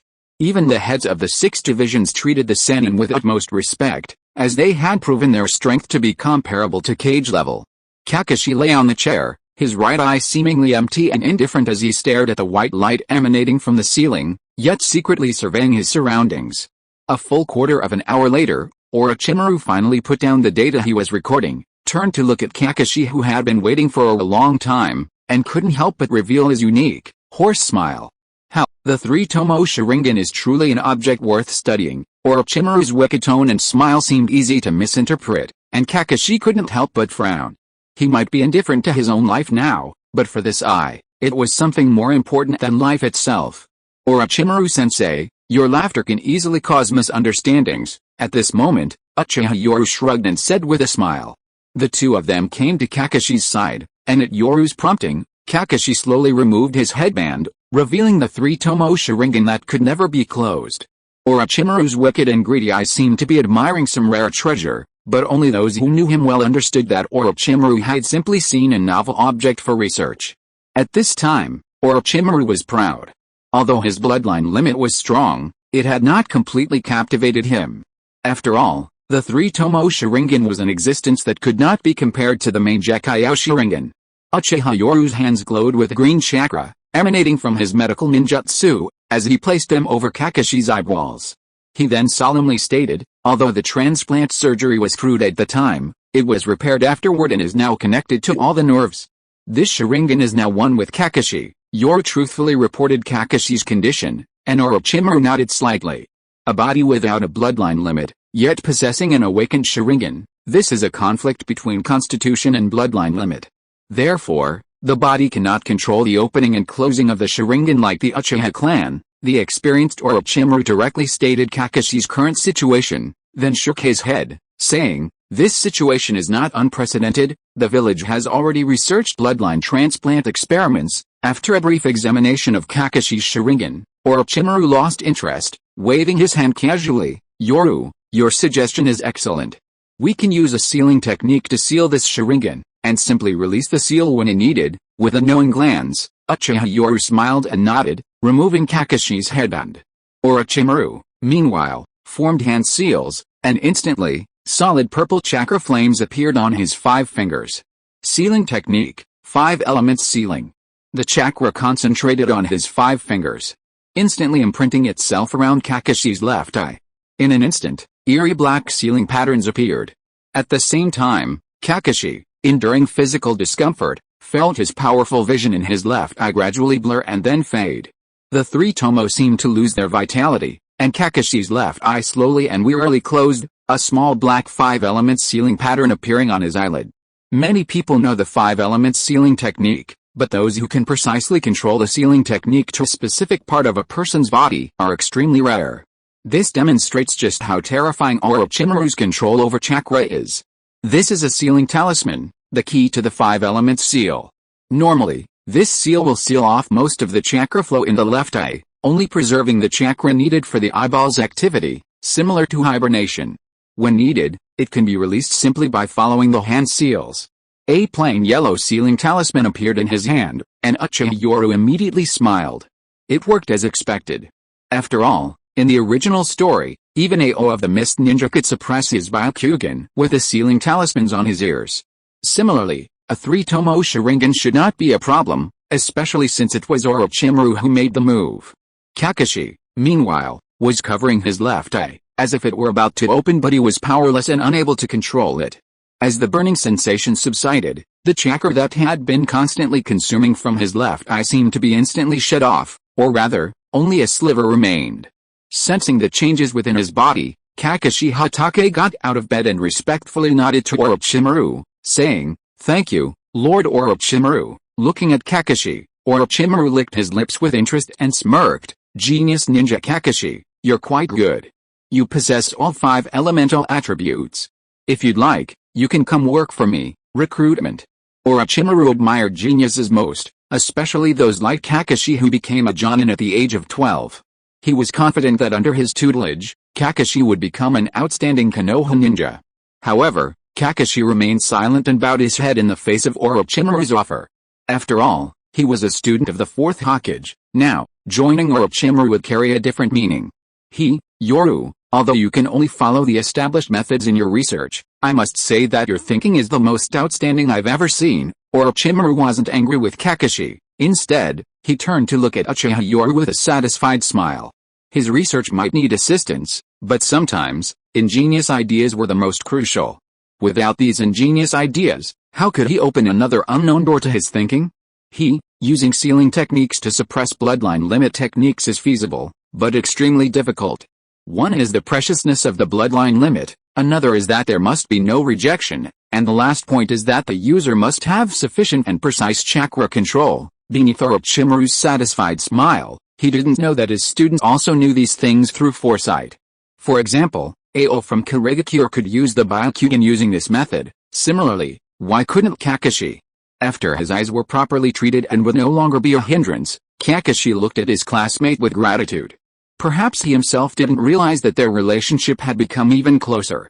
Inside the dense jungle, outside the serpentine cave entrance. Kakashi, this is the scroll of sealing technique, 5 elements sealing. After all, you can't always rely on others for your eyes, it's best to rely on yourself. Looking at the ninjutsu scroll handed to him by Uchiha Yoru, Kakashi hesitated. Sealing techniques, though unorthodox and rarely used, were treasures of every village. 5 elements sealing, rank A, forbidden technique, super high-level ninjutsu. Kakashi wasn't unaware of the scroll's value. Seeing Kakashi's hesitation, Uchiha Yoru shook his head and chuckled. Kakashi, don't worry. This is a gift from me personally. If you feel unworthy of it. The way Uchiha Yoru rubbed his fingers together suddenly made Kakashi's expression of gratitude freeze, revealing a speechless look. It was still that familiar old classmate. Although they had only been at the academy for less than a year, Uchiha Yoru's name was legendary, especially that familiar gesture of asking for money. Alright, Kakashi wasn't one to be coy. After receiving the ninjutsu scroll, he felt even more guilty. Some ninjutsu couldn't be bought with money. He knew that the other party didn't want him to feel indebted, making it easier for them to accept the scroll, but the more they did so, the more guilty he felt. Watching Kakashi's departing figure, Uchiha Yoru smiled, but the smile held a deeper meaning. Please support. Chapter 68 My Mentor. In the forest, a small snake slowly crawled, its tongue flicking, while a figure lurked in the shadows. The newcomer was none other than Kakashi, who had returned. Underground research base. Seems like a little bug has come. Orochimaru seemed to sense something, a knowing smile spreading across his face as he licked his lips. Uchiha Yoru, standing nearby, shrugged and shook his head with a smile. Probably Kakashi. Seeing Yoru's certainty, Orochimaru looked curious. He was curious why his student was so sure it was Kakashi. Yoru, however, smiled without saying a word and shrugged. Of course, he couldn't reveal that he had analyzed the information from the original story. Kakashi quitting his Anbu job was suspicious. After all, the Third Hokage used Kakashi for 10 years straight in the original story. How could he just suddenly stop using him? This was suspicious in itself. Although Might Guy's inclusion in the 7th Division was plausible undercover, it was precisely this plausibility that made him uneasy. He didn't suspect Might Guy much, he was probably being led by the nose by someone with ulterior motives. But Kakashi was different. Therefore, he had reason to suspect that Kakashi was a spy sent by the Third Hokage. Orochimaru-sensei, let them thoroughly investigate this research base. After all, organ transplantation technology is a village secret, and the Root's mission isn't against the rules. Why hide the so-called research so deeply? If it were to be exposed later, everyone would be implicated. The best way was to keep this technology, which benefits ninjas, a closely guarded secret among elite ninjas. It seems Night-kun is growing rapidly, increasingly showing the signs of a politician. Orochimaru looked at his disciple with a hoarse smile. Not only had his strength improved rapidly since awakening his Sharingan, but his political skills were also extremely adept. It seemed the Uchiha clan had played a significant role behind the scenes. Orochimaru was quite satisfied with Uchiha Yoru. After all, He needed such an assistant. Although Yoru couldn't contribute much in human experimentation, he was quite good in other aspects. Lord Orochimaru, these are the latest experimental data. Just then, the 13-year-old Kabuto Yakushi appeared beside Orochimaru, respectfully adjusting his glasses and handing over the data report. Looking at Kabuto and then at Yoru, Orochimaru immediately smiled with satisfaction. Yoru-kun, the Kabuto you recommended is a genius no less than Kakashi, especially in medical ninjutsu. His talent is outstanding. Faced with Orochimaru's praise, Kabuto humbly bowed his head and smiled insincerely. Lord Orochimaru, you flatter me. In the original story, Orochimaru considered Kabuto and Kakashi to be on the same level, demonstrating Kabuto's exceptional talent. Although Kabuto Yakushi is still young, his talent in medical ninjutsu has already begun to shine, surprising Orochimaru considerably. Orochimaru is currently grooming him as an assistant for human experimentation. In the original story, Kakashi experienced a dark period that almost ruined his training. Similarly, Kabuto, due to his years as a spy, must have been cautious and also neglected his training. Now, it seems both have returned to the same starting point. It's good to be able to help Orochimaru-sensei. Uchiha Yoru nodded with a smile. Kabuto hasn't fully matured yet, but Orochimaru is clearly satisfied. One is an assistant he's training for experiments, another is an assistant capable of handling his politics independently, and finally, Anko will inherit his ninjutsu. This is undoubtedly Orochimaru's most fulfilling moment, even though the village is currently sidelined with him. The seemingly insignificant Matarashi Anko actually possesses great talent, otherwise, Orochimaru wouldn't have noticed her so early in her studies. Moreover, Anko is younger than them, yet she's in the same class, demonstrating her talent. However, she neglected her training later for various reasons. After all, only geniuses caught Orochimaru's eye. How could ordinary people possibly meet his scrutiny? Orochimaru-sensei, this is the budget for this month. Orochimaru smiled with satisfaction as he handed over a sealing scroll from his sleeve. How, Yoru-kun's abilities are becoming increasingly outstanding. Orochimaru had never concealed his abuse of power by using his name for personal gain, a fact Orochimaru was well aware of, but he didn't stop him, instead showing a satisfied smile. His research required funding. As for abusing power, his teacher, the Sarutobi clan, hadn't done enough. Orochimaru-sensei, recently I've encountered some problems in my training. Meanwhile, Kabuto Yakushi respectfully busied himself recording various data, while Yoru took the opportunity to discuss the problems he was facing in his training and his doubts about various ninjutsu. Orochimaru truly deserves his title as a professor of ninjutsu. It feels like even Sarutobi's title of professor doesn't compare to Orochimaru's.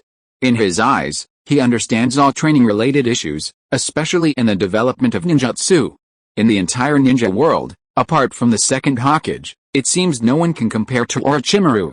Uchiha Yoru even explained his various ninjutsu ideas, which made Orochimaru's eyes light up, and he couldn't help but nod repeatedly. Yoru-kun, your insights into ninjutsu are truly impressive. You even came up with this method. Orochimaru was impressed. Although Jiraiya had taken on a disciple like Namokaze Minato, who could master the Flying Thunder God technique, he was no less capable. The classic scene reappeared. Orochimaru swallowed hard, and a scroll slowly emerged from his mouth, still sticky with saliva. But Uchiha Yoru didn't seem to mind at all, excitedly catching it and flicking off the saliva with a flick. An ninjutsu scroll, huh? Dirty? Ask the people outside, they'd be willing to lick anything, even if it were covered in slime, just to see it. A scroll with a character lightning landed in his hand. Orochimaru licked his lips, his voice hoarse with laughter. This is all the information I've compiled about lightning release. Study it carefully, it will definitely help with your so-called Chidori series of ninjutsu, especially your idea of using nature. It's very interesting, thank you, Orochimaru-sensei. Uchiha Yoru was genuinely grateful. With such a teacher, why bother with all his hard work? He already had Chidori, and he also had ideas for Sasuke's other ninjutsu. He could develop them himself, but it would be such a waste of time. It was much better to share with Orochimaru. Given Orochimaru's obsession with ninjutsu, this was like a speed booster, propelling him to new heights. In these ninjutsu, Orochimaru provided the effort, while Yoru provided the ideas. The final result was almost entirely his own. Perfect. Thinking of this, Uchiha Yoru smiled even more respectfully at Orochimaru. This was truly a mentor. Please support. If you are listening to this novel on a channel other than Fanfic World, it means it was downloaded and re-uploaded without effort. We warmly invite you to visit our channel, Fanfic World. There you will find the original version of this story and many other novels of various genres. We look forward to seeing you dive into a world of incredible novels. Chapter 69, Changing Red Bean's Future. Konoha. With the village's borders gradually stabilizing after the Nine-Tails rampage, Konoha seemed to have returned to a peaceful era, brimming with vitality.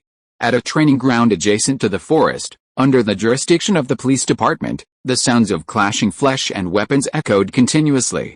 Inside the training ground, Mitarashi Anko was panting heavily, her forehead covered in sweat, her inner fishing net outfit soaked through. She was breathing deeply, her small mouth agape. Yoru, how did you improve so much? Opposite her was Uchiha Yoru, who wore a relaxed and smiling expression. After their sparring session, it was clear that Mitarashi Anko was nearly exhausted, while he was full of energy. Anko, it's not that I've improved a lot, but your training seems a bit lax lately. Orochimaru specifically asked me to supervise you. Seeing Anko's heavy breathing, Uchiha Yoru's smile widened. This was the perfect helper. A conflict between Orochimaru and the older generation of Konoha was inevitable, and the impact would be significant. Orochimaru's departure signified the collapse of his political system, and Anko was the first to be affected. A genius had fallen. Since Orochimaru's departure, Anko seemed to have barely grown. Even in her later years, she was still using ninjutsu taught by Orochimaru.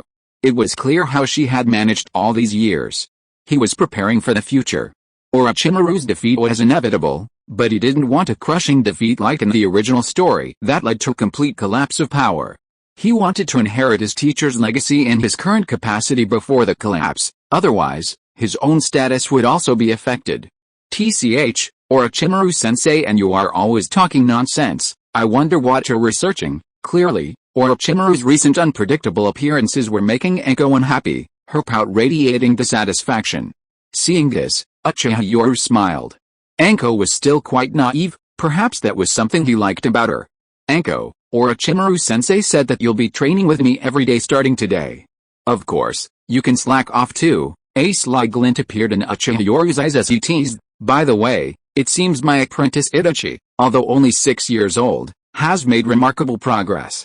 Even if he can't compare to Kakashi, he'll graduate soon. Mitarashi Anko's naivete stemmed from her sheltered life under Orochimaru's protection, preventing her from experiencing the harsh realities of life, but it didn't mean she was stupid. Seeing Uchiha Yoru's teasing expression, Mitarashi Anko waved her hand dismissively, saying, "Alright, that clumsy attempt at reverse psychology. I know, I'll train hard." Anko's tone was clearly perfunctory, but Uchiha Yoru smiled and shook his head, slowly taking out a scroll and tossing it over. Under Anko's questioning gaze, Uchiha Yoru smiled and shook his head, saying, "This is the training plan Orochimaru-sensei made for you. Whether you do it or not is up to you." It must be said that although Orochimaru is now obsessed with research, he is definitely a responsible and good teacher, never stingy with various training plans and ninjutsu. After opening the scroll and seeing the meticulous training plan Orochimaru had prepared for her, Mitarashi Anko immediately showed an excited expression. In that instant, she seemed to have been injected with adrenaline, proudly raising her head and saying, "Don't worry. You've improved so much precisely because of the Sharingan. I'll definitely catch up. This young lady is the genius Mitarashi Anko." At this moment, Mitarashi Anko had an arrogant look on her face, seemingly possessing the aura of a former genius. Anko Mitarashi's talent is undeniable, enough to catch Orochimaru's eye. With her chakra reserves and aptitude for ninjutsu, Anko is truly a genius. There's an old saying, the art of politics is to make as many friends as possible and as few enemies as possible.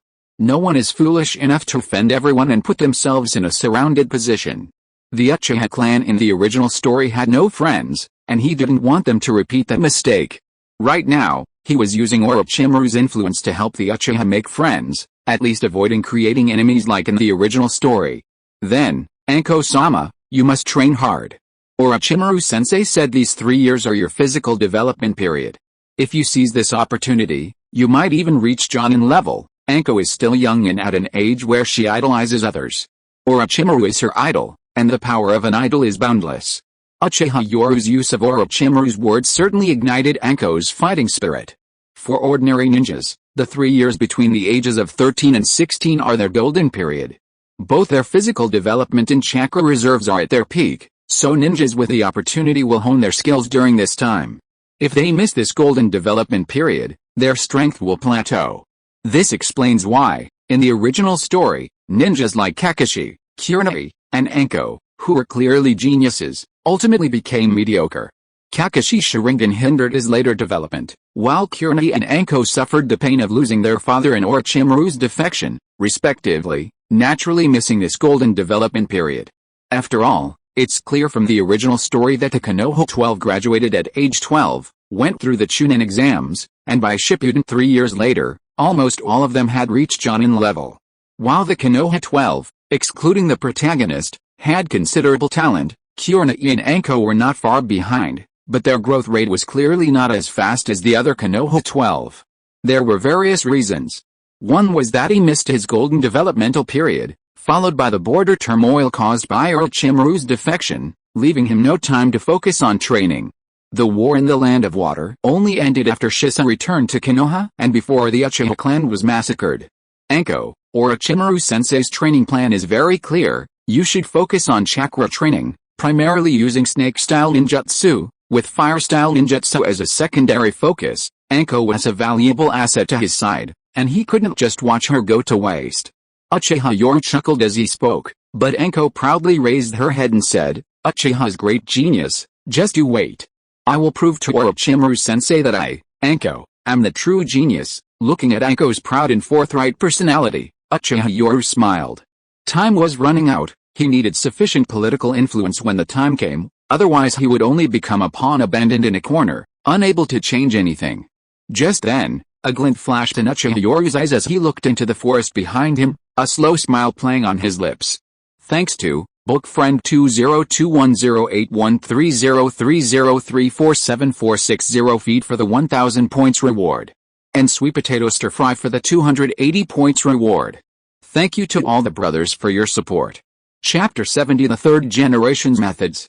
Inside the forest, Shisui slowly emerged from the shadows, standing atop a towering tree, Uchiha Yoru calmly gazing at Mitarashi Anko, who was training relentlessly in the distance.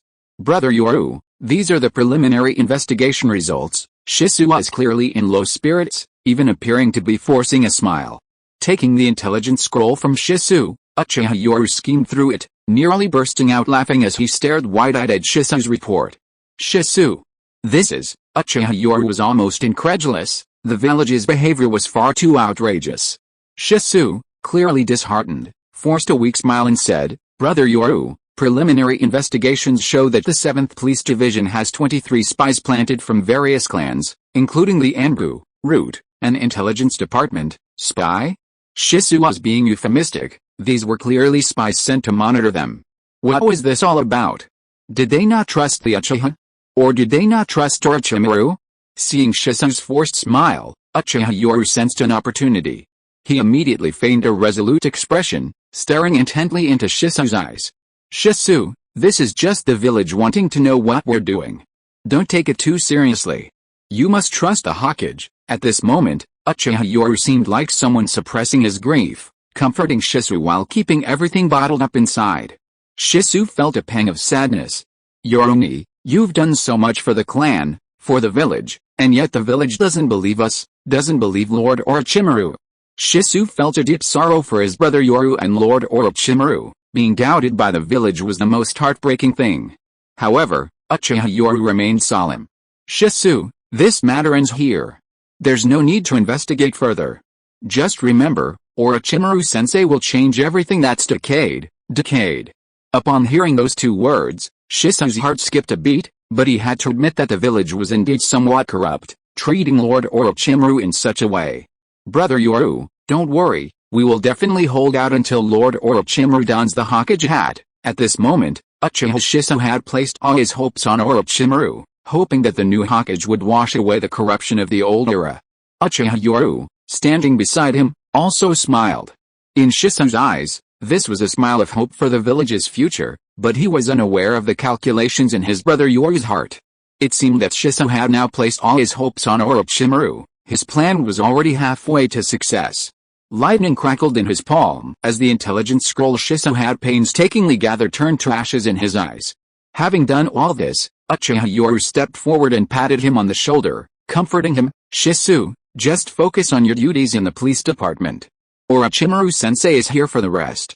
As long as you become the 5th Hokage, everything will be alright." At this moment, Uchiha Yoru resembled a fearless figure carrying countless pressures, making Shisui want to say something more comforting, but he didn't know what to say. Looking at Shisui's life throughout the original story, it's clear he possessed immense fighting power, but he was someone who liked to place his hopes on others, a typical example of an escapist personality. From the beginning, he placed his hopes on the Third Hokage's lineage. When those hopes were shattered, he placed them on Uchiha Itachi. Yet he himself chose suicide, a choice born of escapism. Just then, a commotion arose in the distance. Shisui quickly composed himself and respectfully nodded, saying, "Brother Knight, I'll go down first, go ahead." Watching Shisui's departing figure, Uchiha Knight narrowed his eyes. The village's behavior was truly appalling. Rude, Anbu, even the intelligence department dared to interfere. The 7th Division of the police department had indeed been infiltrated like a sieve. It was practically a spy den. Force wouldn't solve it. At most, they could deal with those on the surface, but those in the shadows would only become even more deeply entrenched. Spies, huh? Uchiha Knight sneered mockingly. He would make everyone know what it meant to give them a taste of their own medicine. Swoosh! Amidst the sound of figures moving through the woods and the fluttering of a leaf, Kurenai appeared beside him. The two calmly gazed at each other. Her long black hair was slightly curled, and her red eyes calmly gazed at the other person.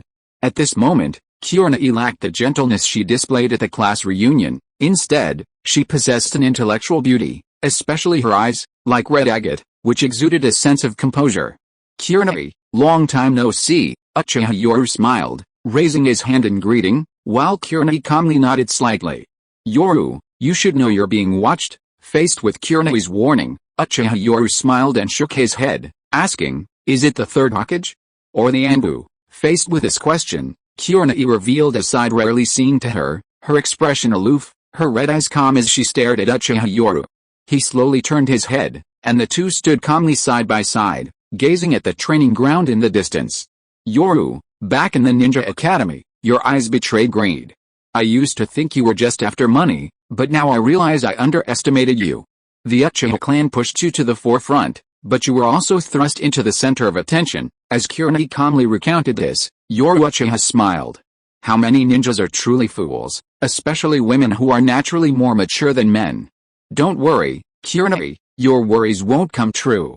Once Orochimaru-sensei becomes the 5th Hokage, I will be his direct disciple, and the Uchiha crisis will be resolved in my hands. Yoru Uchiha smiled confidently.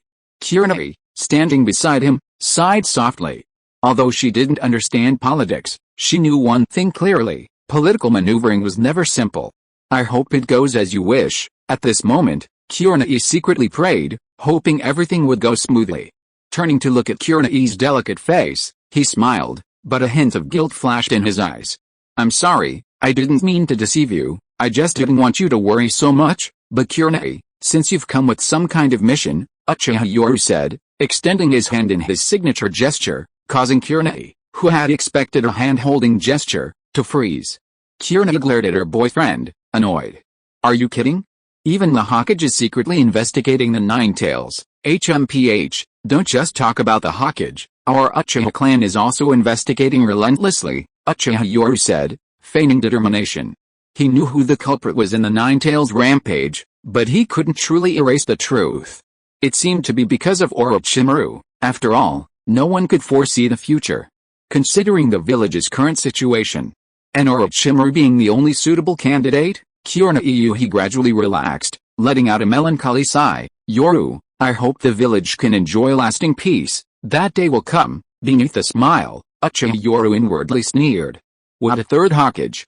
His methods were truly overwhelming.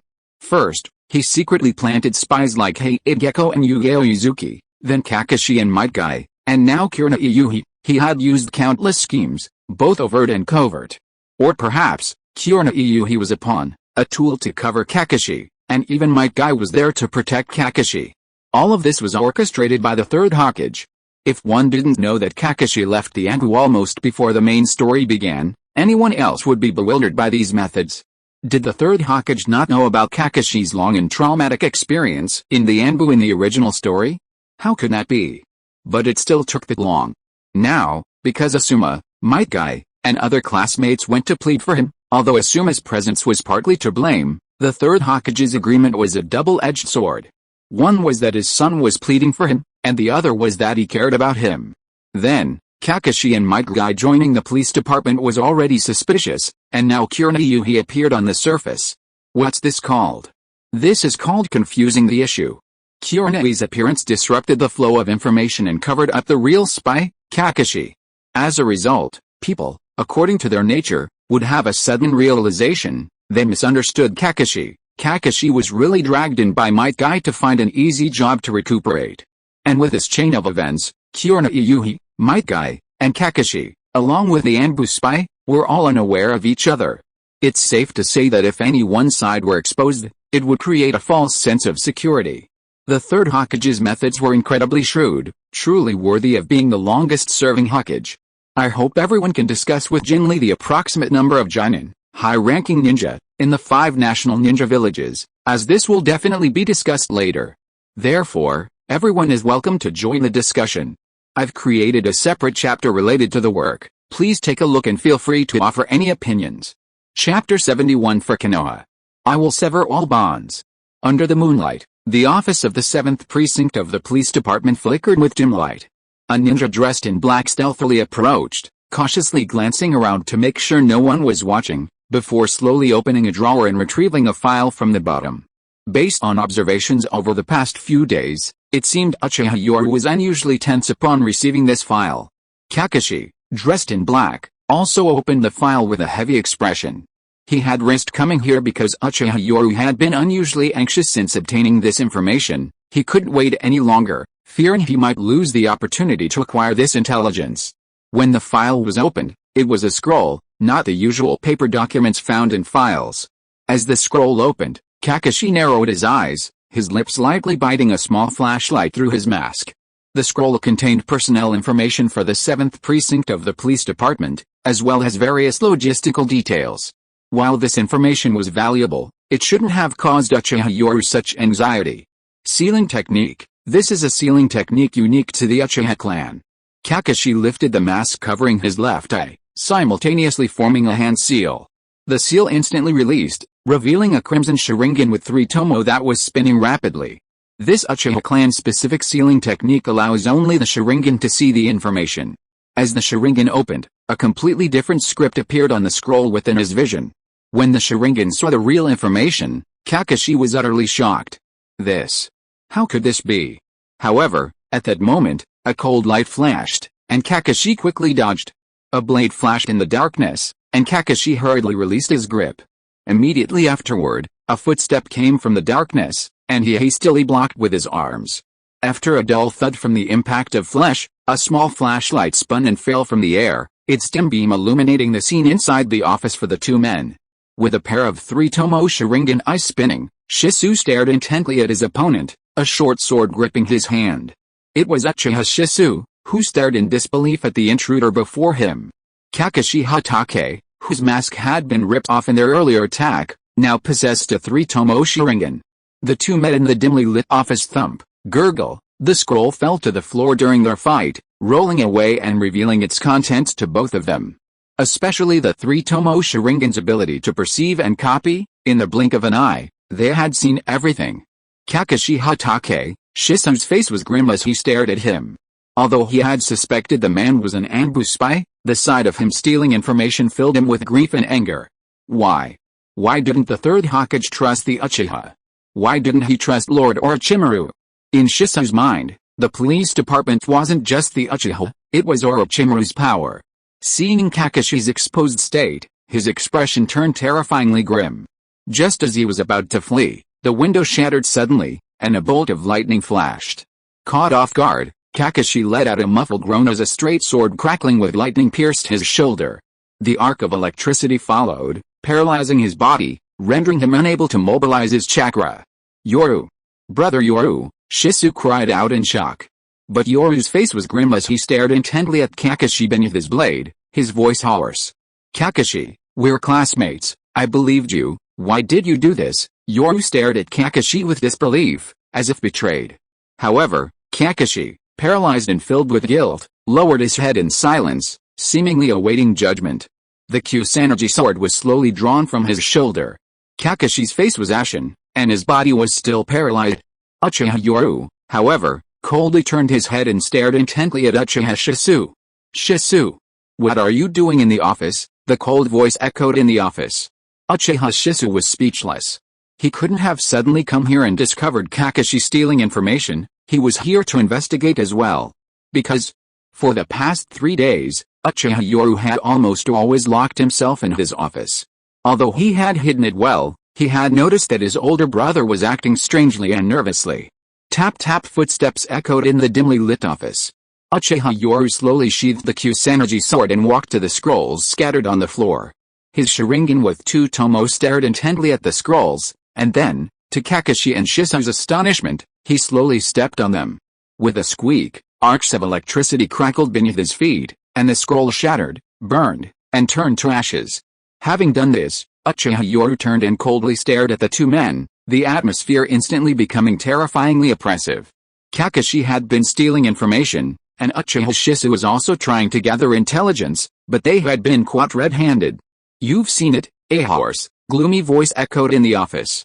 Facing Uchiha Yoru's gaze, Kakashi lowered his head in silence, perhaps suffering the torment of betraying his comrades. Shisui also lowered his head in remorse. In the oppressive atmosphere, Uchiha Yoru slowly walked to his desk, gently closing the open drawer. He looked at the 2 men, his head bowed, revealing only a pair of scarlet eyes lost in darkness. Kakashi, I don't care about your purpose, or who sent you, but if you dare to reveal a single word of what I saw tonight, I will show no mercy. As he spoke, Uchiha Yoru's gaze also fell upon Shisui, his crimson Sharingan radiating a murderous intent. This information has never been verified. It's intelligence instigated by enemy spies. If it leaks and causes unrest in the village, for the sake of the village, for the sake of Konoha, I won't care who you are. Even if some of you are my comrades, my clansmen, even my family. In an instant, Uchiha Yoru's figure blurred into a blur, unleashing a kick. Shisui grunted, his body flying as he crashed into Kakashi, the 2 slamming against the wall. At that moment, a pair of crimson double tomo Sharingan spun rapidly, flashing with intense killing intent, while the opposing side displayed a pair of 3 tomo Sharingan and a single 3 tomo Sharingan, a highly asymmetrical scene, yet undeniably real. The 2 slammed into the wall with muffled groans, cracking the office wall beneath them. At this moment, Uchiha Yoru held nothing back, his murderous intent blazing as he stared intently at the 2, uttering each word with deliberate force. For the village. For Konoha. I will sever all ties without mercy, thanks to, for the 1,500 points, for the 500 points, Jlux 5799 for the 100 points, and for the 100 points. Thank you to all the brothers for your support. Chapter 72 The village belongs to the Uchiha. The village of Konoha, shrouded in night, exuded an atmosphere of peace. Moonlight streamed into the office of the 7th Division of the Police Department. The room appeared somewhat disheveled, and 3 figures were present. The intelligence is false? A divisive tactic by the enemy? Then why? Kakashi was consumed by self-reproach. The image of Uchiha Yoru's 2 tomo-shaped swords, radiating a sharp killing intent, kept replaying in his mind. He knew that if he dared to leak this information, the enemy would likely kill him. What if it's true? A possibility dawned on Kakashi, and fear and tension flashed in his eyes. Danzo had described the Third Hokage as a terrifying schemer, but the information he just gathered suggested that Danzo was also ruthless. Meanwhile, the Uchiha, suffering immense oppression, bore the burden of protecting Konoha's safety. Protecting Konoha? Is this the duty of the police department? Kakashi murmured to himself, seemingly recalling the declaration he made when he first joined the department. Every aspect of the department exuded a determination to protect Konoha and the village. This seemed to be the very purpose of their existence. Is this the true Uchiha? Kakashi gave a bitter smile. The idea of the Uchiha protecting Konoha seemed ironic, yet it was something he had personally experienced. Pride, strong self-esteem, arrogance, and hubris, these were all characteristics of the Uchiha, but what he actually witnessed was the face hidden beneath them. The Third Hokage was a schemer, Danzo was ruthless, and the Uchiha were connected to the Nine Tails attack. At this moment, Kakashi's mind was in turmoil, and he even felt a deep sense of alienation. Konoha. This peaceful and warm village seemed not to be as good as he had imagined. Beneath its surface lurked endless darkness. The Nine Tails is being controlled by the Sharingan, and Root is secretly collecting Sharingan. Could it be? A sudden realization struck Kakashi, and his eyes filled with deep fear, as if he were suffocating. Touching his left Sharingan, Kakashi was filled with terror. The Nine Tails is being controlled by the Sharingan, but the Sharingan isn't only something the Uchiha can control. So, if Danzo of Root really did collect the Sharingan, then there would be another suspicious clue to the Nine Tails rampage. And Root is part of the Hokage's lineage. Did the Third Hokage know? What role did he play in all of this? Kakashi looked at his classmate with a complex expression. He didn't even notice the fading of the lightning attribute paralysis within him over time. Similarly, Uchiha Shisui was also unable to calm down. At this moment, Shisui's three-tomo Sharingan spun wildly within his eye sockets, finally stopping. In the police department office, moonlight streamed in, and Uchiha Yoru sat calmly in his chair. Brother Knight, Shisui wanted to say something, but ultimately couldn't find the words. Knight calmly looked at the two sitting upright in their chairs and said indifferently, "Let's pretend tonight's events never happened. Forget tonight. Shisui, you are still my clansman. Kakashi, I will still consider you my comrade, and I will still entrust my back to you on the battlefield." Knight slowly closed his eyes, sitting in his office chair, seemingly enjoying the moonlight. However, to the two, this scene was one of someone carrying everything and persevering. The information from the three-tomo Sharingan, with its superior perception and copying abilities, was deeply etched into their minds. Knight secretly breathed a sigh of relief. After waiting for 3 whole days, the fish had finally taken the bait. He had only intended to catch Kakashi, but unexpectedly, he had gained Shisui as an unexpected bonus. The information he had deliberately hidden in his office was simple, information on Uchiha clan members who had died unexpectedly or even seemingly blinded themselves before their deaths during the Third Uchiha War. Various clues suggest that the village's Anbu or Root organization is secretly plotting to collect Sharingan eyes. So far, there are suspected missing 3-tomo Sharingan eyes, totaling 6 pairs. These are all true, but whether there's any evidence to prove it's Root or Anbu is unclear. These clues were added by him. However, he also knows that what he added is true. To deceive people, no. To bring Kakashi into his team, the most important thing is absolutely not to fabricate anything, because lies will always be exposed eventually. When did Danzo begin transplanting the Sharingan in the original work? This isn't explicitly stated, but based on some information from the anime, Danzo definitely had it before the Uchiha massacre. First, when Kakashi was in the Anbu, Danzo ordered Yamato to retrieve Kakashi's Sharingan. Second, Danzo used the Forbidden Izanagi technique when he stole Shisui's right eye. From this, we can conclude that Danzo had already obtained the power of the Sharingan before the Uchiha massacre. After all, the transplanted and cultivated arm was Orochimaru's doing. Shortly after the massacre of his clan, Itachi joined Akatsuki, and Orochimaru, after being defeated, became obsessed with his Sharingan. At this point, how could Orochimaru possibly be kind enough to provide Danzo with these things? Therefore, the Sharingan transplant in Danzo's arm can be inferred to have been done before Orochimaru's defection. Knight, Kakashi, clutching his shoulder wound, looked at his old classmate with a complex expression. Seeing the atmosphere, he silently used the body flicker technique to leave the office, a black dot leaping away in the darkness. When only the two remained in the office, Shisui said solemnly, "Brother Knight, my surname is Uchiha. I am a member of the Uchiha clan, and I have the right to know all this." As he said this, Shisui revealed a hint of shame, as if Brother Knight had carried all the darkness forward, while he, with his lifelong strength, knew nothing. "Brother Knight. Please. I'm also an Uchiha." Finally, Uchiha Shisui solemnly performed a very proper kowtow, bowing deeply until he heard the voice he wanted, as if he couldn't get up. Seeing Shisui's persistence, the seemingly feigned composure on Uchiha Knight's face slowly crumbled, and a long, weary sigh echoed in the dimly lit office. "Shisui, you must remember the glory of the Uchiha surname. Konoha was founded by the Uchiha and Senju. Now that the Senju are gone, the Uchiha must shoulder the responsibility of protecting Konoha." At this moment, Uchiha Knight's face was filled with determination, as if saying to Shisui, "Your thinking is a bit narrow-minded. How can you only think about your clan? Upon hearing this, Shisui was suddenly startled and secretly blamed himself. Yes, when had his thinking become so narrow-minded? He only thought about being an Uchiha and forgot about the village. Changing someone's beliefs gradually is never easy, and Uchiha Yoru never intended to destroy them. Rather than destroying beliefs, he preferred to change those vague beliefs into his own before they became unclear. At this moment, Shisui was unaware that his own beliefs were gradually becoming clearer. His obsession with protecting Konoha grew stronger, and he unknowingly came to regard Konoha as the village founded by the Uchiha. The village belongs to the Uchiha. Brothers, this is a recommendation from the PK Sanjiang Forum. Everyone here is a pro, I'm just hoping to be at the bottom and get in. Please read on.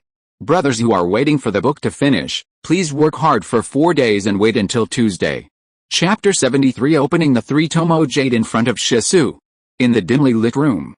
Shisui, the information you just saw is true, Uchiha Yoru stood up and said in a deep voice, but as for whether it was done by the village's Anbu or root, I think it's fake, absolutely impossible. However, upon hearing this, Uchiha Shisui slowly raised his head, looking at his older brother Yoru's expression, which hid his eyes in darkness. For the first time, a stubbornness rose within him. Brother Yoru, do you think I'd believe that? Uchiha Shisui slowly stood up, looking firmly at Uchiha Yoru, and said in a deep voice, each word distinct and deliberate, I, Uchiha Shisui. I am a genius of the Uchiha clan, an elite jonin of the village. I am not a child. Brother Yoru, do you intend to protect me forever? And how long can you protect me? As if in a rebellious spirit, Shisui's eyes were filled with resentment and anger. His idol, Brother Yoru, always carried the burden of ugly darkness, never wanting him to know, much less bear it.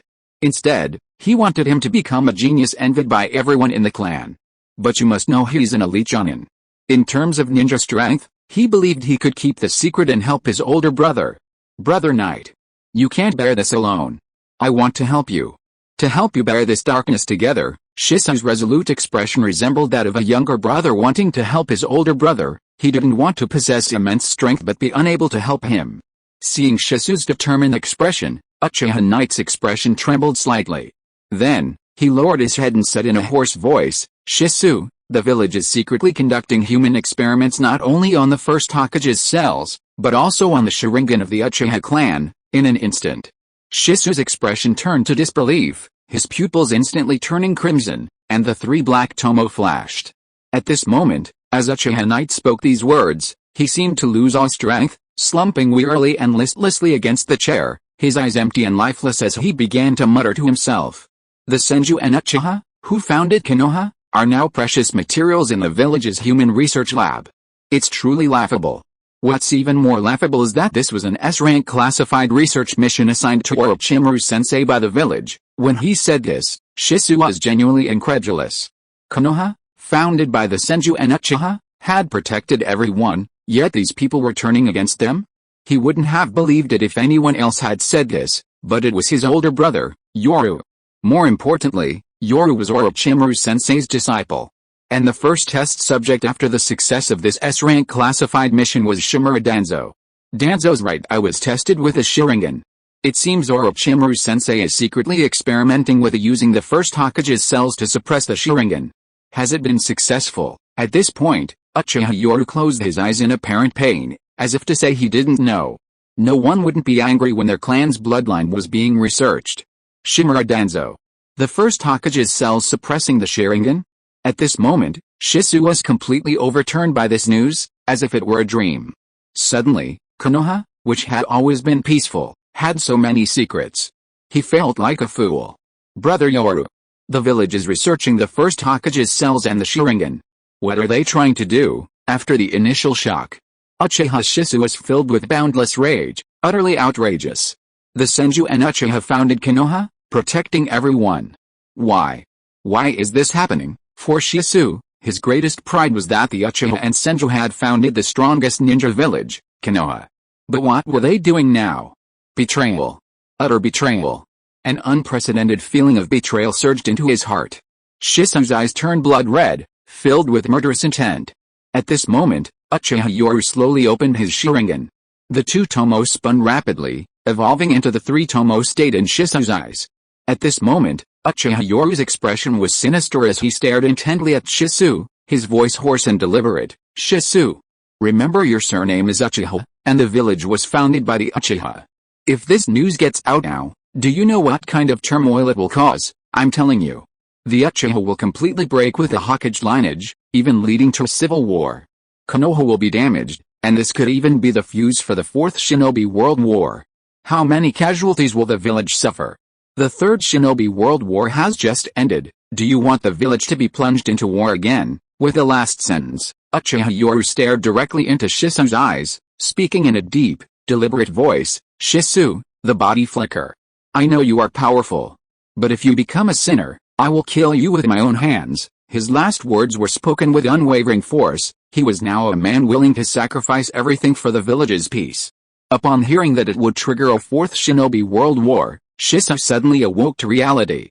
Looking at Uchiha Yoru's warning, a warm feeling and a sense of guilt rose in his heart. Shisui, an elite Jonin of the Uchiha clan, had always lived under his elder brother's protection. Now, he finally understood the perilous situation his brother was in, and he had almost doubted him.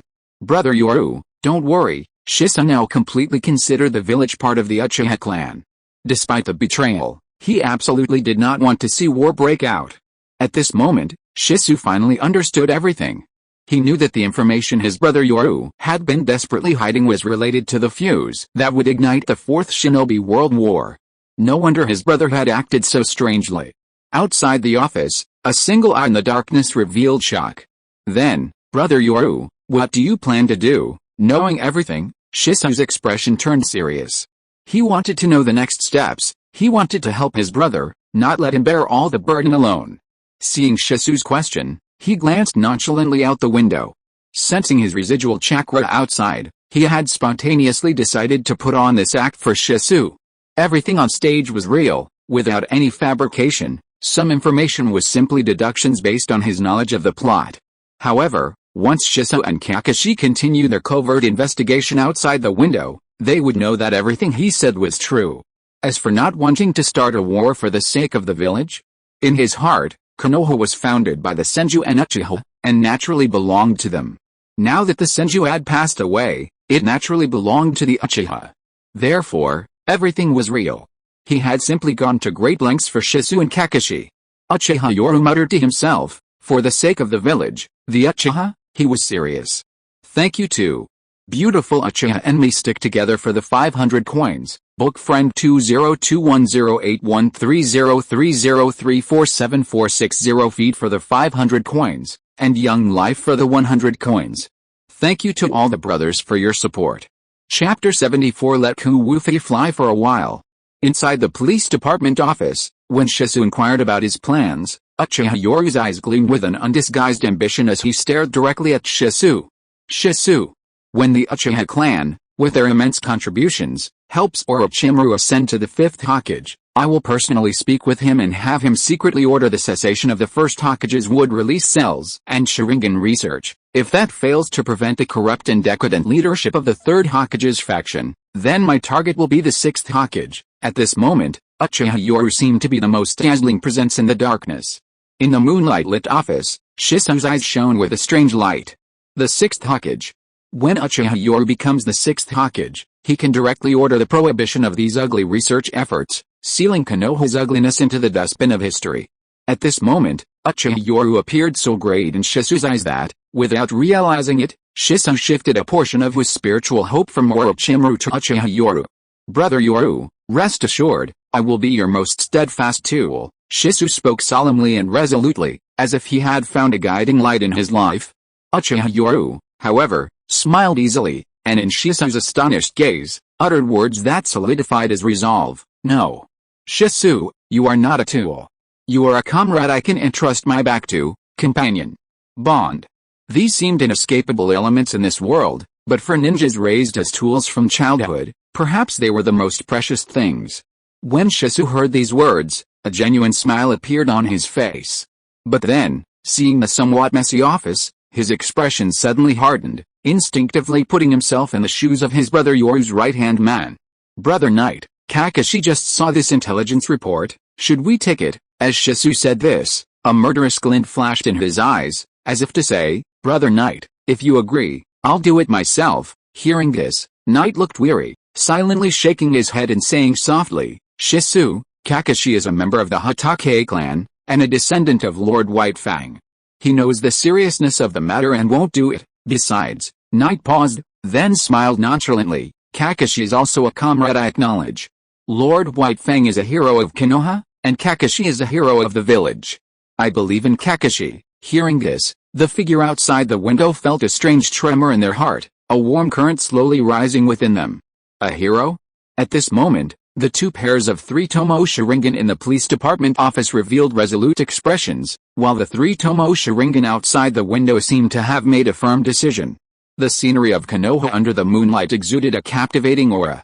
Meanwhile, Uchiha Yoru, standing atop the police headquarters rooftop, gazed at the moonlight with a look of smug satisfaction, inwardly sneering, Hiruzen Sarutobi, I've withstood all your moves, but I hope you can handle my counterattack, using White Fang to turn Kakashi against him?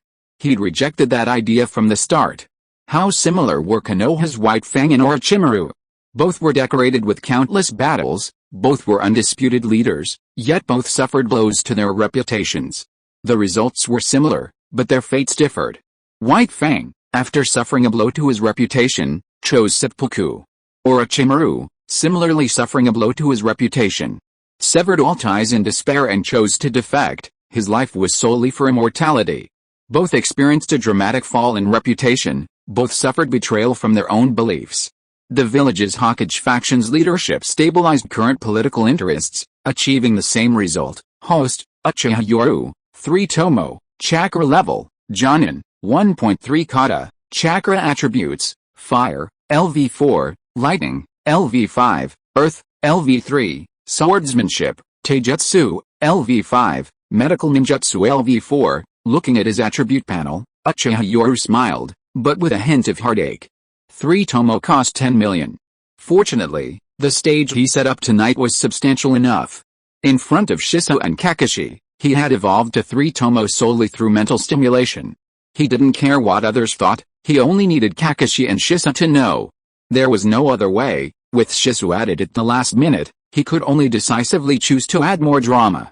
Fortunately, the audience for the drama he spent 10 million on was substantial enough. During this period, he had been constantly training. It must be said that after his physique was strengthened, his strength improved rapidly. At the same time, coupled with his chakra control, his chakra attributes had also progressed well. Tonight, his Sharingan evolved to the 3 Tomo form, and this stimulation would trigger a brief period of explosive growth in his body. Hokage, at this moment, Uchiha Yoru's eyes, filled with a lust for power, gazed at the Hokage rock, a slow smile playing on his lips. Push Orochimaru to become the 5th Hokage? If he could, he would naturally want to do so, but it was a doomed failure, or rather, Orochimaru had already foreseen it, though he was still somewhat unwilling. Unwilling to accept that Sarutobi would abandon him again, unwilling to accept that Konoha had become so thoroughly corrupt. Or perhaps he wanted an excuse to convince himself to sever all ties. After all, Orochimaru, who had conceived the idea of immortality, had chosen to go with the flow regarding the 5th Hokage position, observing how the village would treat him. What a pity, power blinds the heart, Uchiha Yoru smiled self-deprecatingly. Having spent so much time with his teacher Orochimaru, he had to admit that Orochimaru's charisma truly impressed him. If Orochimaru were to take over, he would likely become the Hokage with the most delegated power in history. There wouldn't be much political turmoil within the village. At most, Orochimaru's faction would only want some benefits. This Hokage would probably dedicate himself to researching immortality, as power would be fleeting for him, only immortality would be eternal. Unfortunately, this is beyond his control.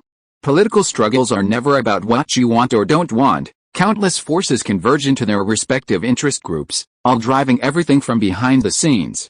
The 3rd Hokage, truly worthy of being the longest-serving Hokage, given the lack of ancient figures to learn from, his political maneuvering is remarkably skillful.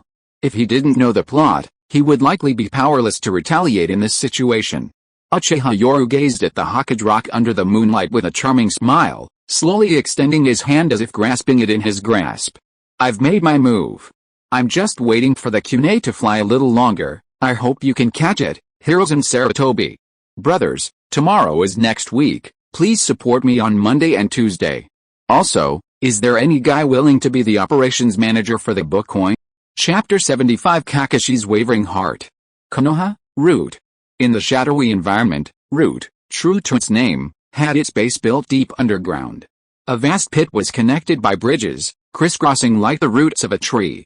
Lord Danzo, the police department's Uchiha Yoru, was extremely cautious but found no clues. Hearing Kakashi's report, Shimura Danzo, leaning on his cane, nodded slightly, but a hint of displeasure flashed in his single eye.